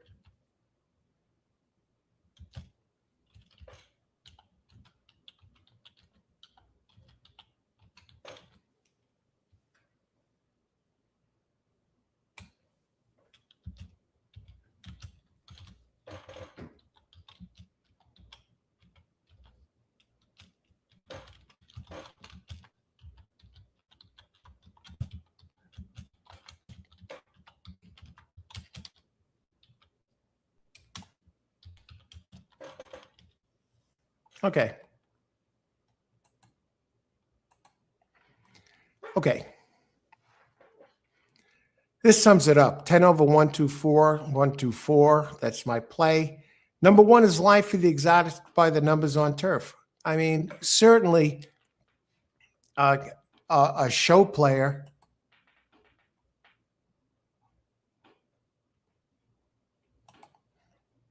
Again, if you look at the numbers, he's thrown some really quick races.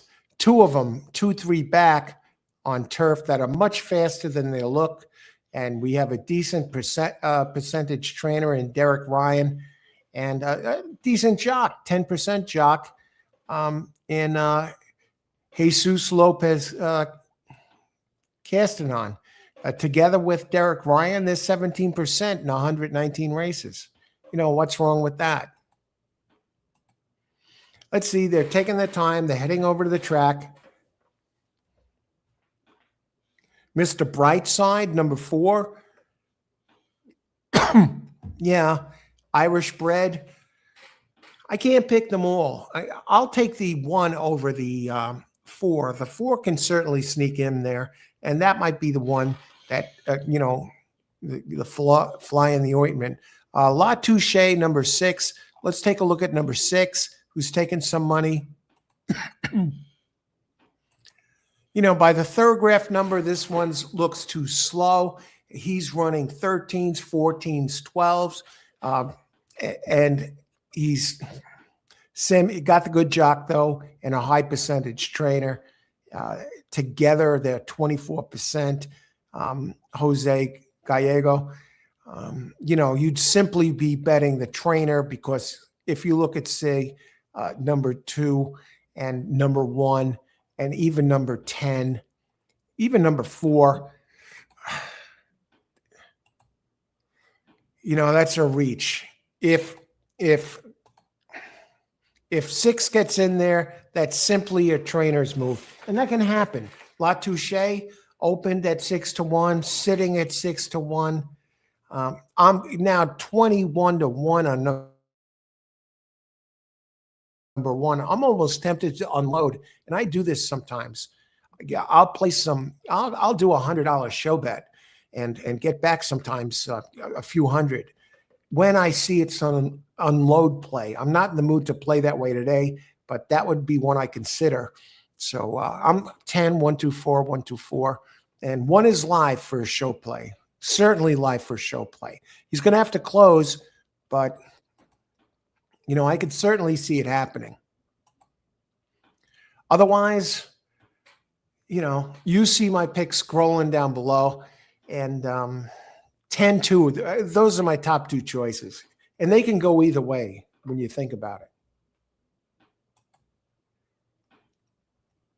Okay. They always take their time getting in here. They're doing pretty good, though. Post time, 3:55. It's 3:57, 3:58.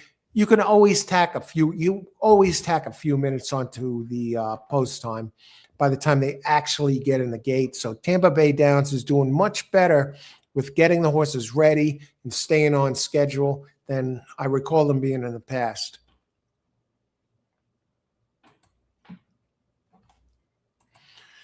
I'm thinking about, I may be doing a show, a fountain, a youth show, either tomorrow or Friday night, be joined by guests. So stay tuned for that. Maybe it'll be a live show. So, and the guests would be announced after I talk with them and present the idea to them. I don't want to get anyone's hopes up too soon. Okay, this should be a good race. I'm really intrigued by the one. I'm so tempted to put $50 on the one to show. God, it should be such easy money. That's my kind of show play one. I'm not going to do it, though. I'm not doing it. You look it over if you want to do it. Now the 2 is down to 5-2, and at my 10, I gave 210 as my main plays in the pick 4, and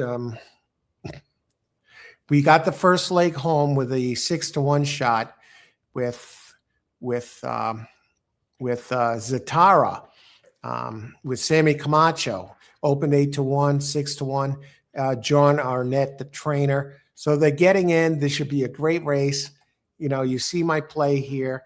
The try 10 over 124, 124. Basically, I'm using my top 4 selections with my top selection on top. And he's no lock, but that's it. 10, 124, 124. Good luck, everybody. Enjoy the race. This should be a doozy. Watch that one horse. 24-1 now. He was down to 11-1 in the early betting. Should I have banged the one to show?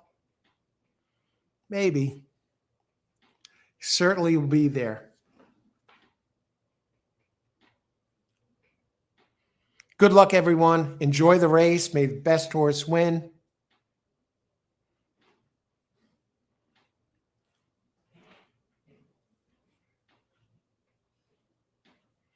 All right, they hit into the first turn.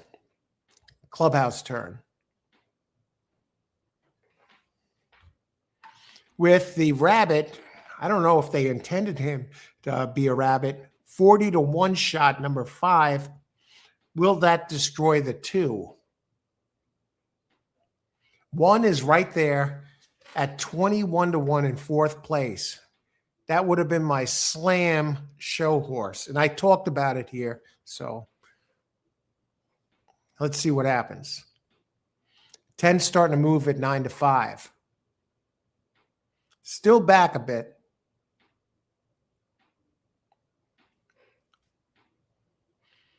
I'm not scared right now. I feel pretty comfortable.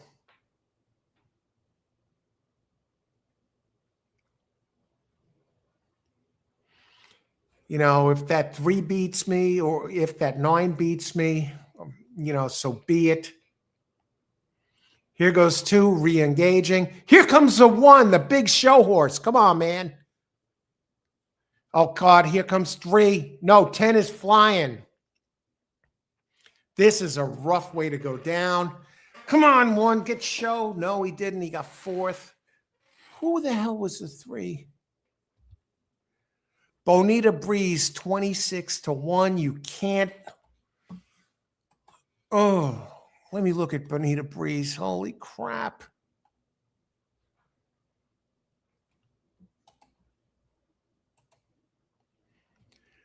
Did win here at a mile 2 back. 13% jock. The jock and the trainer together. Moises Yanez, they're 19% with a 2.79 ROI.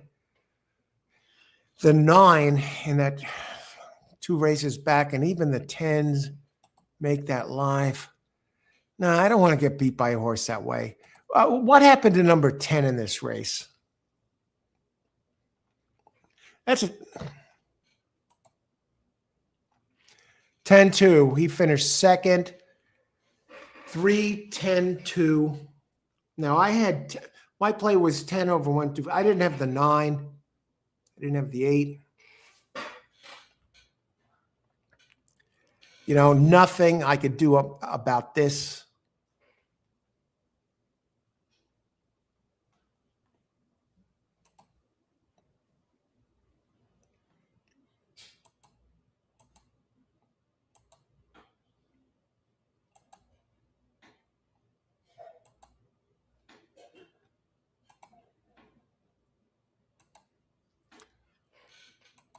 You know, nothing I could do about this.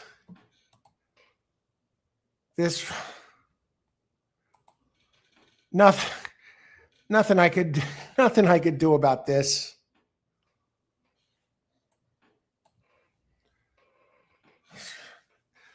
I give it my all. I get beat by a 26-1 where there are 4 other horses faster. That's horse racing. And thankfully I didn't lose. I didn't make that $50 show bet on the 1 and get hosed. Oh, brother. And I get knocked out of the pick 4 with a 26-1 shot.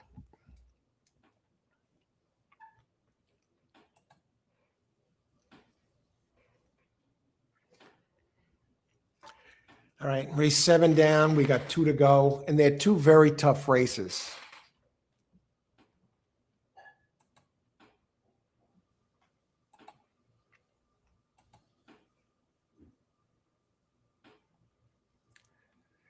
And let's see what happens.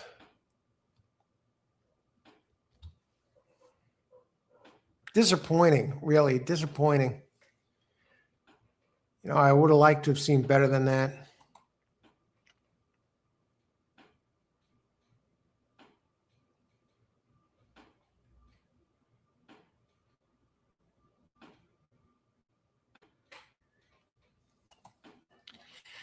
All right.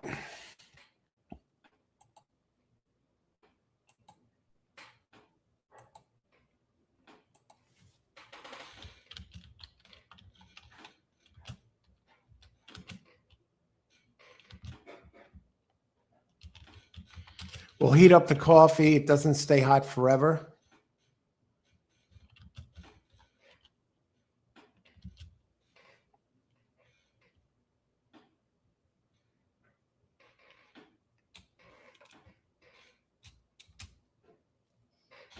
Let's get it done. Be back in a bit.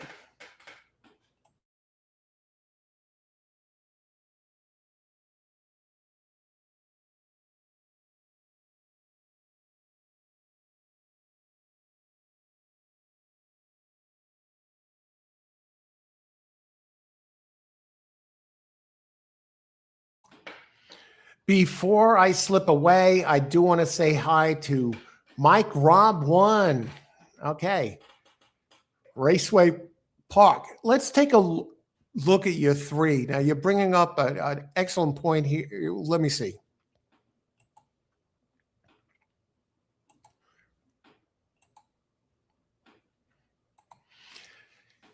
Okay. Mike Rob points out 3 was a big drop down in class. And let's take a look at that class. Allowance 55K to a starter.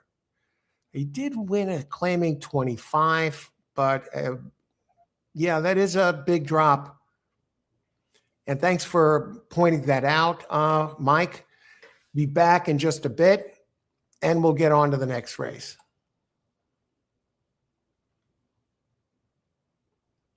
Thanks for joining us today. Let's get it done, Mike.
On to race number 8.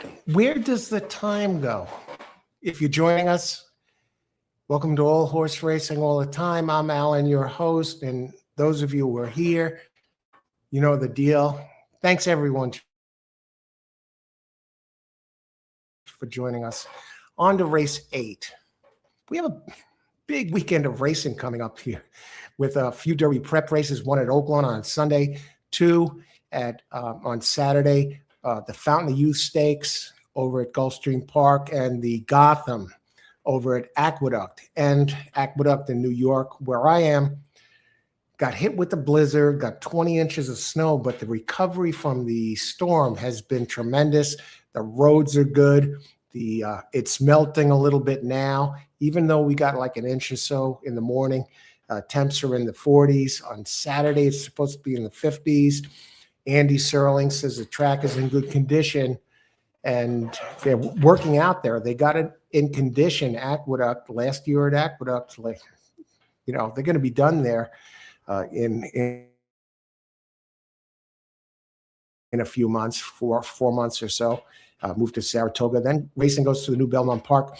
But Aqueduct, the track is supposed to be good enough for workouts, so I expect good enough for racing. It's supposed to be in the 50s on Saturday. But we have business ahead to take care of right now. And here's the deal with that. 5 minutes post, race 8. I actually picked number 2 on top, Willing One. Open 6-1, currently 12-1, even with the dangerous Kathleen O'Connell, the trainer, dead on the board. My top pick at 12-1. And when you see a horse that you like and it's on top, it's your top pick and it's taking no money, you should really feel pleased about that and not be bent out of shape because it's dead on the board. Because the public, they pick the favorite about a third of the time. You want to see your horse taking money, not taking money. I handicapped these races this morning and made the adjustment after scratches. And I'm seeing my shot at 12-1. My second choice is number 7, Musket Magic. Now, here's the thing with Musket Magic. Has the early speed edge, only made 2 starts. Thoroughgraph numbers were horrible. I'll bring that up.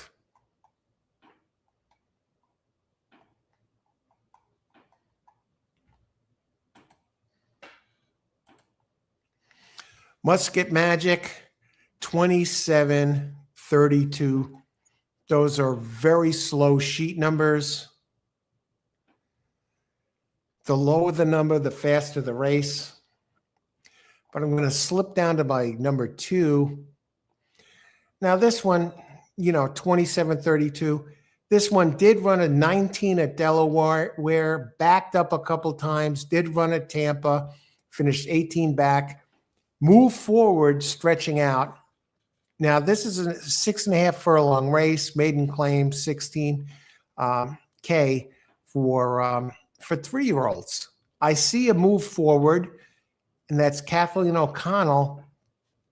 So this one has a 19 to run back to, whereas my number 7 horse, he's never ran anywhere close to 19, but he does have a pace edge. And let me bring you down to the early pace charts so you get an idea of what I'm talking about.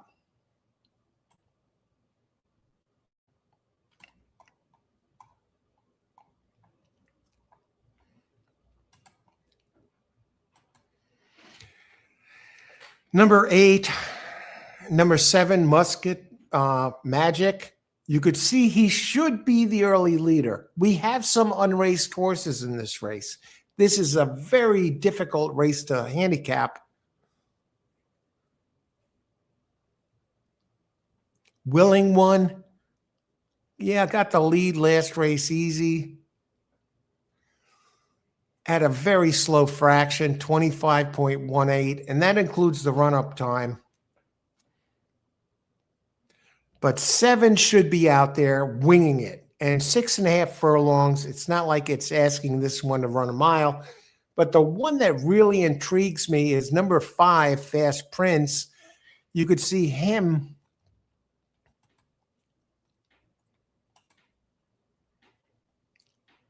We bring this up even further. Fast Prince averaging 24.39 per opening quarter. Very slow, right? And Fast Prince, what are the odds on him? 32-1. But let me show you something else about Fast Prince here that's catching my eye. Remember, I talked about Musket Magic, the early speed, averaging 25 in 5. Opening quarter, great. Might get it done. Willing one. Has run faster, shorter. Let me bring you up to this number 5 horse in the 8th race. And now I see he's at 30-something to 1. And this is what catches my eye. Fast Prince.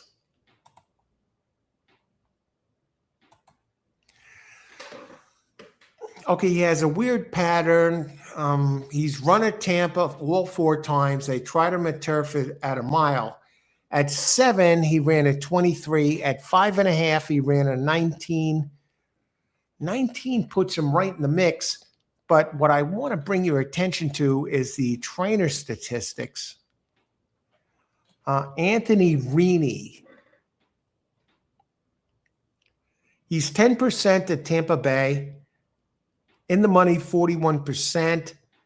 He's coming back in 10 days. And when he brings the horse back under 11 days, he wins 17% with a 51% ROI.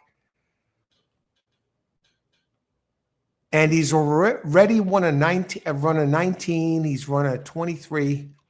This is a maiden claim 16. And he's coming down in class where Rini wins at 20%, in the money 50%. That being said,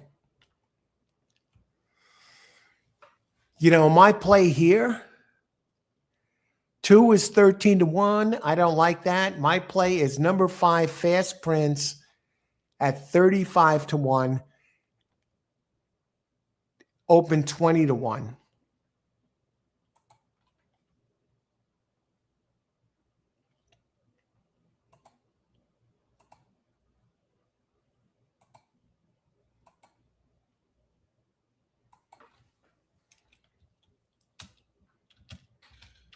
Tough call,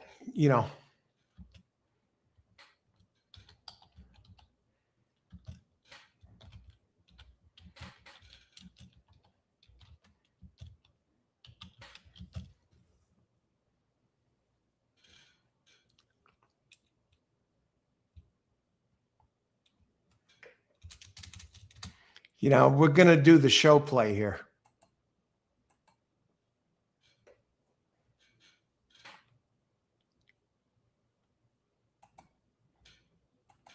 Rob, how about the other O'Connell horse? First time starter, taking money, 149 box.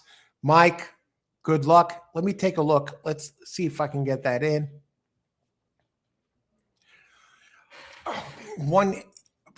I know it's a first time starter, and I think it's dangerous. I agree. I was on the bubble about that. 1, as far as your 1 goes, let's take a look.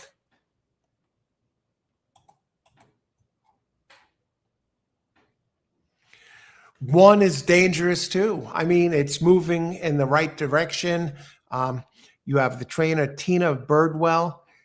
This one's adding bandages. She wins 29% adding bandages with a 3.62 ROI. And number 9. 9's tough too. I don't like the trainer of number 9.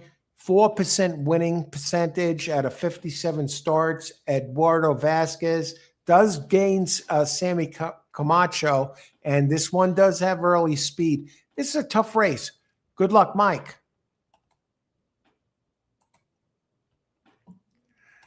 Okay. They're about in. I like Fast Prince to show 37-1. It's going to be tough. Love this biz. It did run at Gulfstream.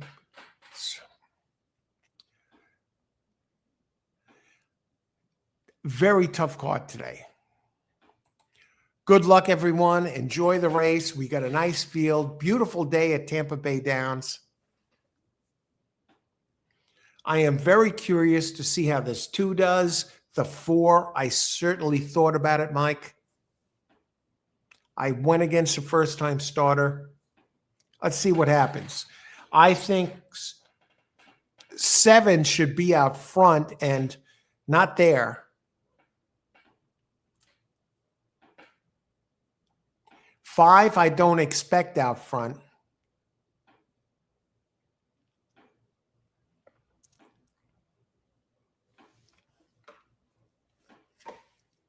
The 3 is the X factor I thought about, but here we go. 2 is my top choice, 8-1 right now. And looks like O'Connell is running against herself.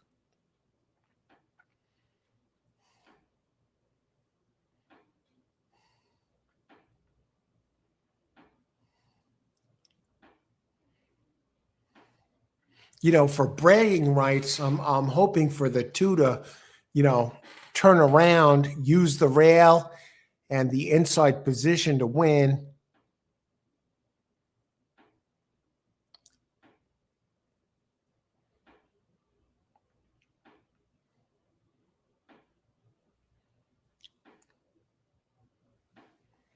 Wow. One wins easy. Oh, yes.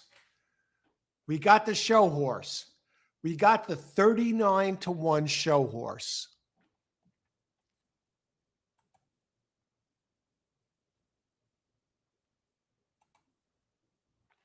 My play number 5 to show. We got it.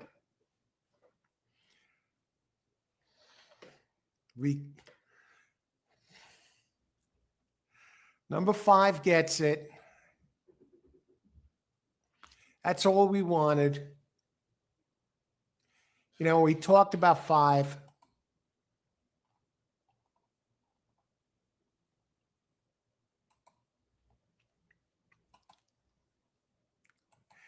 And we'll bring that up right here. I talked about getting the running the 19 on January 14th. Anthony Rini.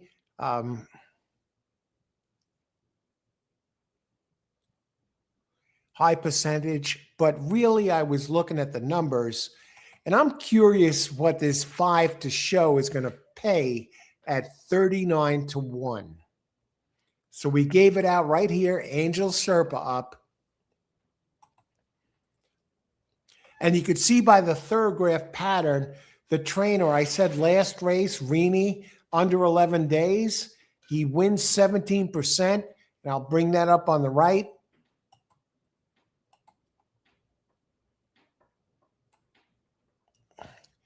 Anthony Rini, last race under 11 days. He wins 17%. In the money, 51%.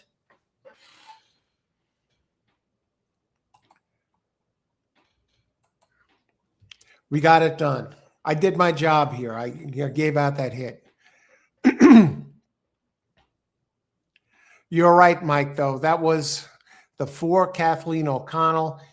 She got it done. That was a horse that really concerned me. That's why I went with the 5 to show at the price.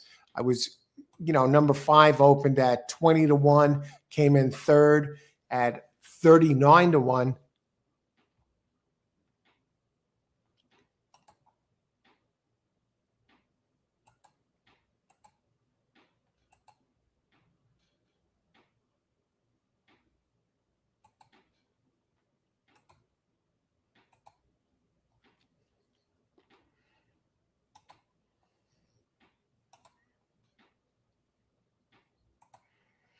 Hello.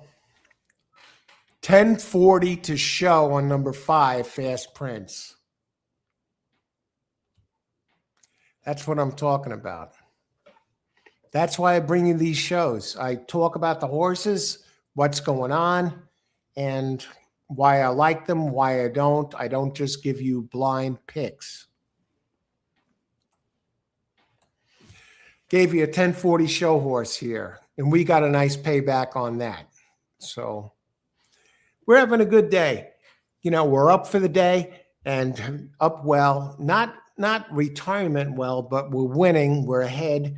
We started with 4 stone cold winners, and we're gonna a nice pick right there. I mean, you know, how many times do you get 4 to 1 on a show horse? 4 to 1. You know, I should have bet more, but I wasn't greedy. Okay. 50-cent try, 222. Rob, who came in second and third? 11. 4, I can get the 4. You know, that I can live with. Let me look at the 11 horse for a second. Thanks for, sharing that mic. Number 11, a first-time starter from David Van Winkle. He does win 11% first time out with a 2.89 ROI.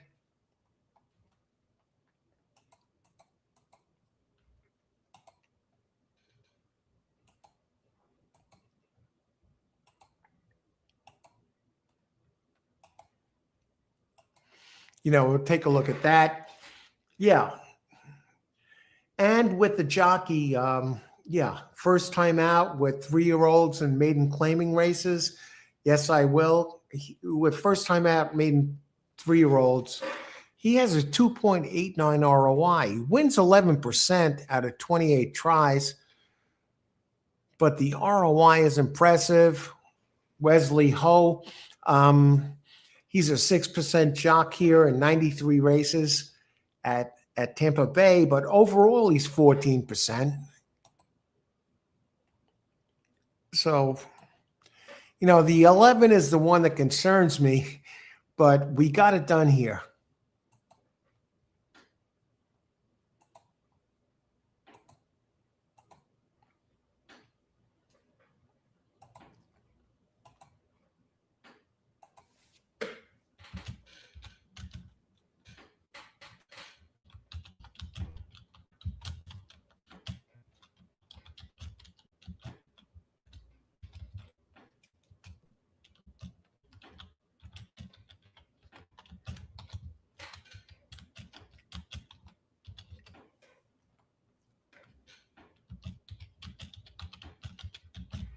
On to race 9, folks.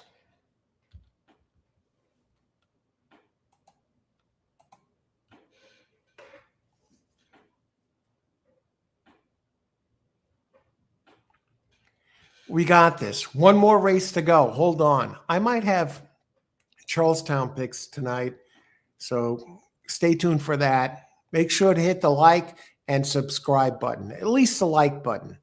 You know, feedback is always appreciated. Even if you don't like the show, hit the dislike. But you know what I mean. And hit the subscribe, get notifications of upcoming shows, because I'll probably be doing a live show covering the Derby prep races. A few of them. We got 3 of them this weekend coming up. That's coming up, and I may be going live from Aqueduct, giving my Aqueduct picks and breaking them down just like I'm doing here today, you know, live on screen to answer questions. So hit the subscribe. You'll get notification in advance, and this way you can join in and at least see the picks. And don't just take my picks, you know, without looking it up yourself. Just like if you're watching on TV and you're watching FanDuel and you see Matt Carruthers making picks, double check. Don't take anyone's word for it. Don't take my words for it, but do the legwork yourself. That's what I do. I check with who some of the big shots pick, and It's like, am I missing something? What's up with this horse? I was like, nah, I don't like it. Or, yeah, maybe it's good. So that's how it goes in horse racing. Do the legwork yourself, and keep an eye on who else, whoever anyone else is picking. It's, it's a tough game. And sometimes something slips through the crack that something resonates. So, check it out. I'll be back in a bit. I'm going to heat up the coffee. Last time, one more race. Let's do it. We got a nice hit there on that 5. So let's continue. It's going to be it's a good day already.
Okay, on to race 9.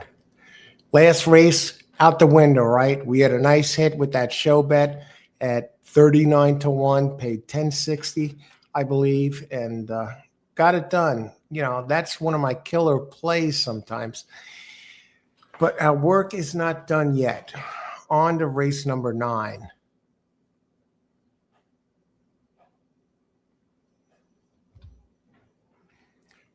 Two minutes to post. I like number 3 best, Tiki Bar, followed by 4 and 8, Alcohol. I don't know if that is such a strong horse. Actually, 3 minutes to post.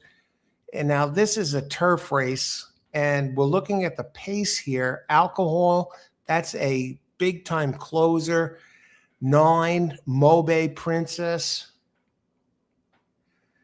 That one could be dangerous. Not listed in my top 3.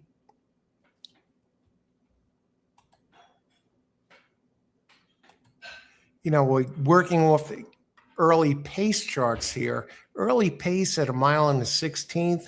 Does it make that much of a difference?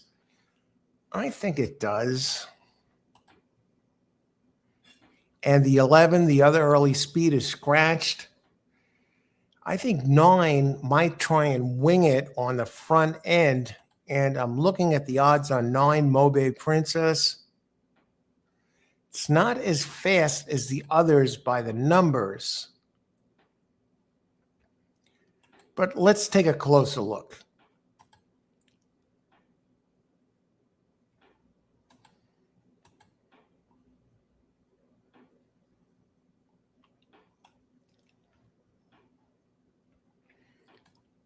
Make sure you hit the like button and subscribe if you want to see more shows like this. 3, Tiki Bar. If you throw out the last, Memphis Showboat is also interesting. Number 2, 3, 4,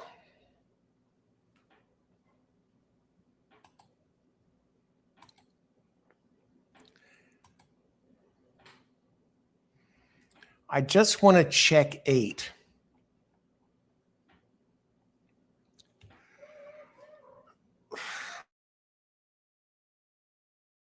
John Arnett.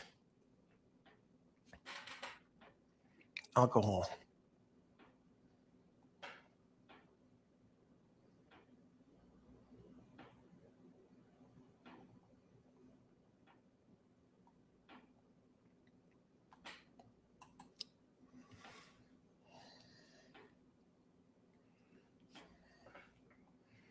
Back to 3.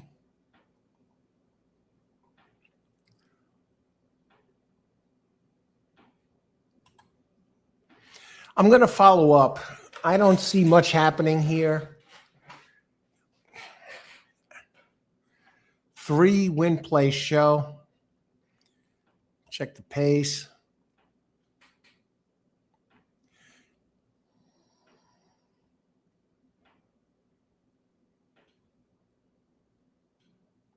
Now, this is a mile and the 16th, 16K claimer. Number 3, Tiki Bar. Victor Carrasco. 16% here. At Tampa, with the jockey, they're 13% together.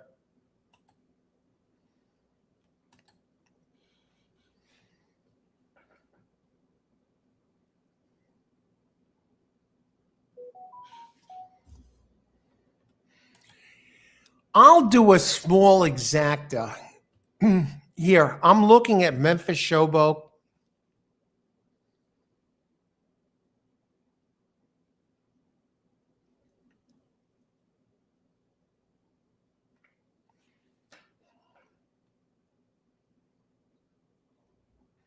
I want to double check the 10. Naughty favors, no.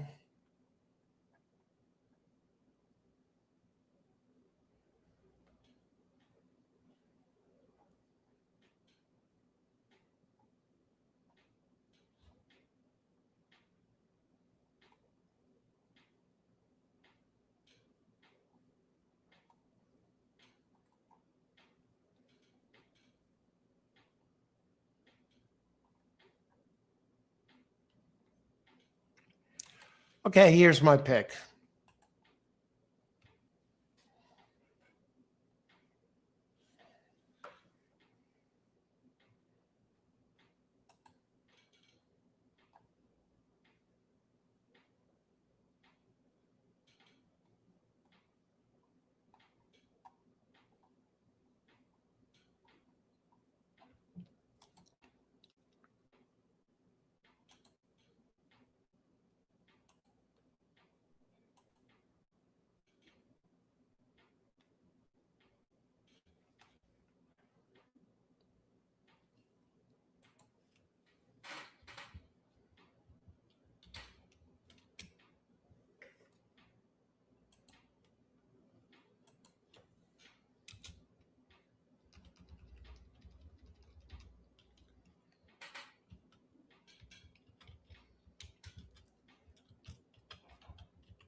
I see the odds are good for this.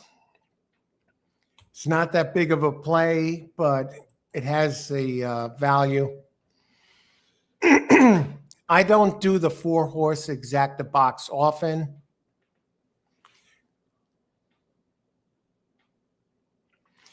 We're getting odds on 2, 14 to 1, 3 Tiki Bar. I think Tiki Bar is my top choice to win. I went off the 4, who's now 4 to 1, 2, 3, 8 Alcohol 5 to 2, and 9 Moby Princess, the early speed, and maybe the lone speed now at 6 to 1.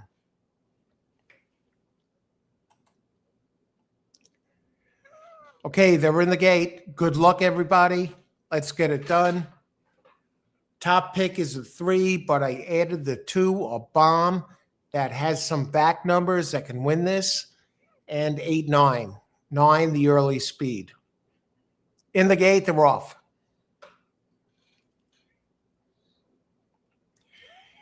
And 9, the early speed is whipping to the front. There you go, baby.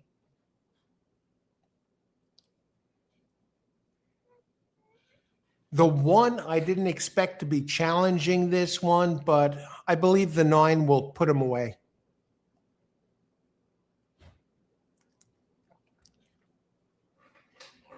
Into the clubhouse turn.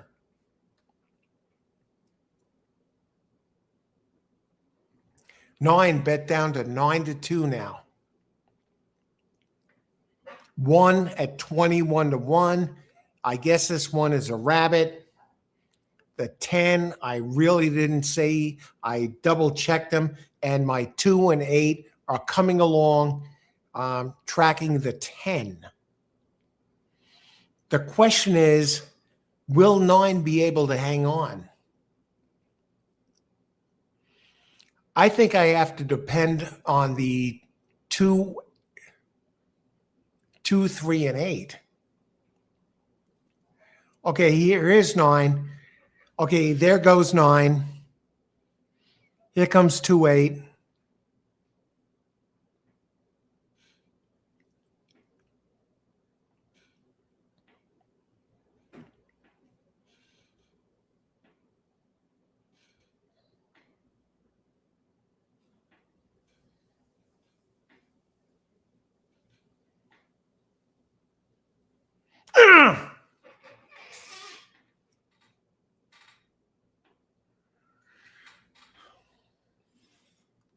Was it 3, 8?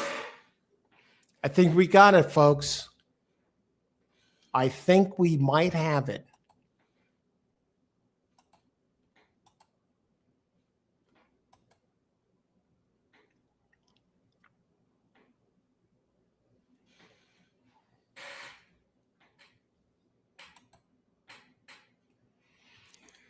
Two, 3, 8, 9. Does this pay for itself? We got it. It's either 3, 8 or it's my top choice is the 3. If I got the 3 home, that means I have 5 stone cold winners out of 9 races. We're not messing around, man. Using the third graph. See how let's see the call here. Looks like 8 might have won. It's a photo.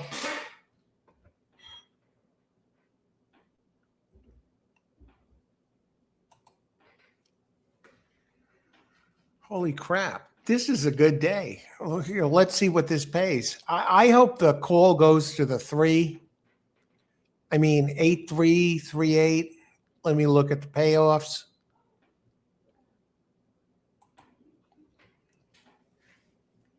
$3-8, 22-1. That pays for that 4-horse box. 8-3, 19-1.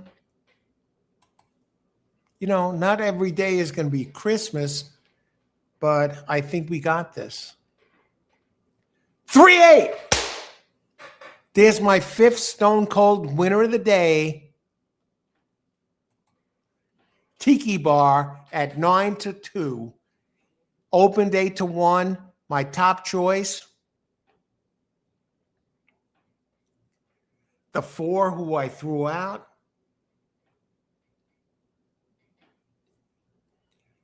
Came in third at 4-1.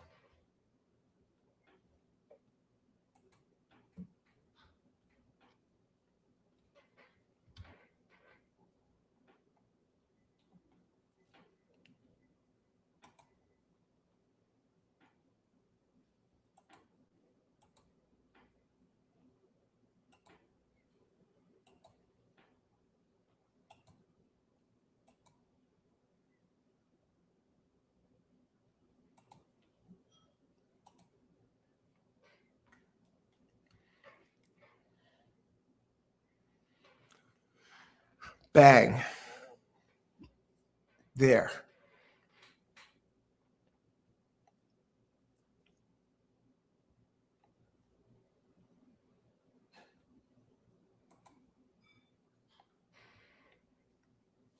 Got the 3-8 exact on a 4-horse box. 1160 winner, my top pick in this race.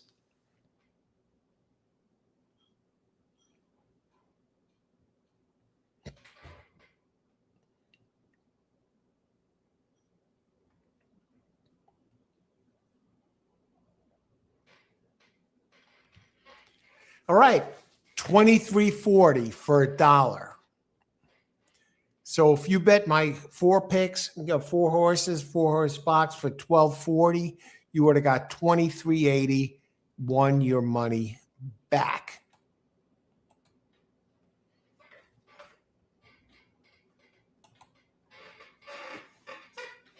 I give the picks out in advance. You know, I don't say that I won a race and after the race. I give this out well in advance. Okay.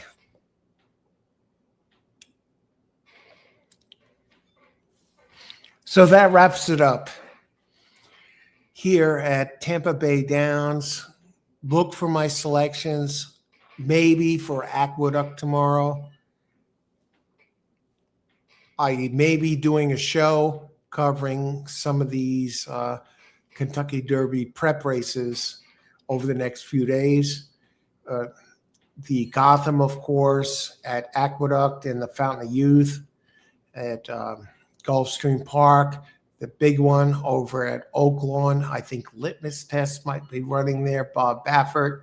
So we have some Derby prep races to look at and cover in advance.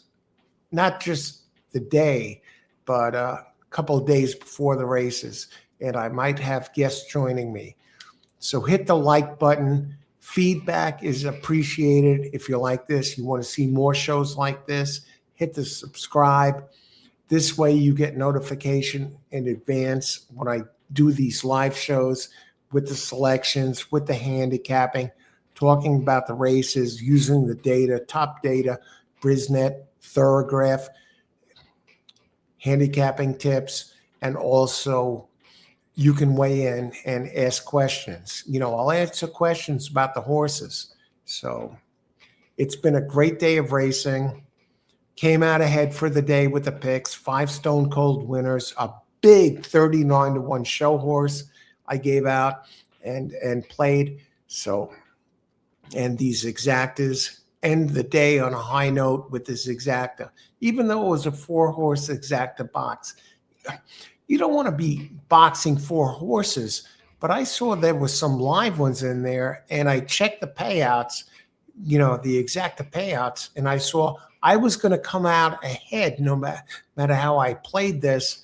And even with the 4-horse box, I nearly doubled my money. And on that race, it was almost double. It was very close, 2380 versus, for every 12 bucks, you get back 2380. What bank is going to pay you that? And I felt pretty confident with those. So I may take a look at Charlestown, check if they're playing tonight. I might put some picks out there for Charlestown. So stay tuned for that. It was a great day of racing. I want to thank everyone for joining us. And let's go on and win some money. But play with your head, not over it. Horse racing, you don't want to be chasing money. You want to be playing with ice water in your veins. Set the stage, how you're going to play the races in advance. And think about when you play the races, think about how you're going to handle it if you lose money. How would you handle it if you lose money on your play? What's your mindset going to be? Are you going to step away, maybe stop for the day? Or if you win money, a lot of money on a race, that can be just as dangerous too, because then you think, oh, I have all this money and I'll play with it like it's Monopoly money.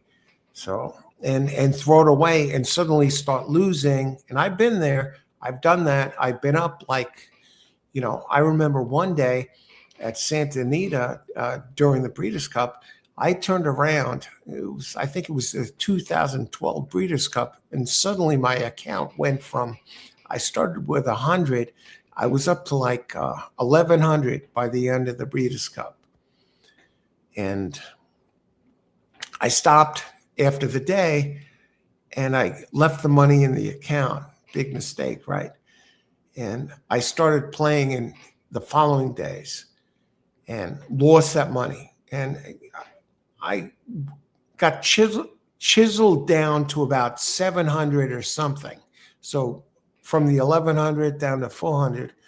And I was in line with my money played. I had 700 in, and I was going to win back, like, depending on who won, between 300 and over 600 bucks. So I would get back to 1,100 or shoot even past it. And I had 4 horses entering the last leg of a pick 3. And then all of a sudden, one of the horses I didn't use was taking money on the board. And this horse turned around, didn't look fast enough, fast early speed, wired the field, and knocked me down, to about 600. And even though I started with about 100 and was at 600 after the Breeders' Cup, I felt like I was losing money. And it turned into a slow bleed and squandered that 1,100 bucks. And that was back in 2012.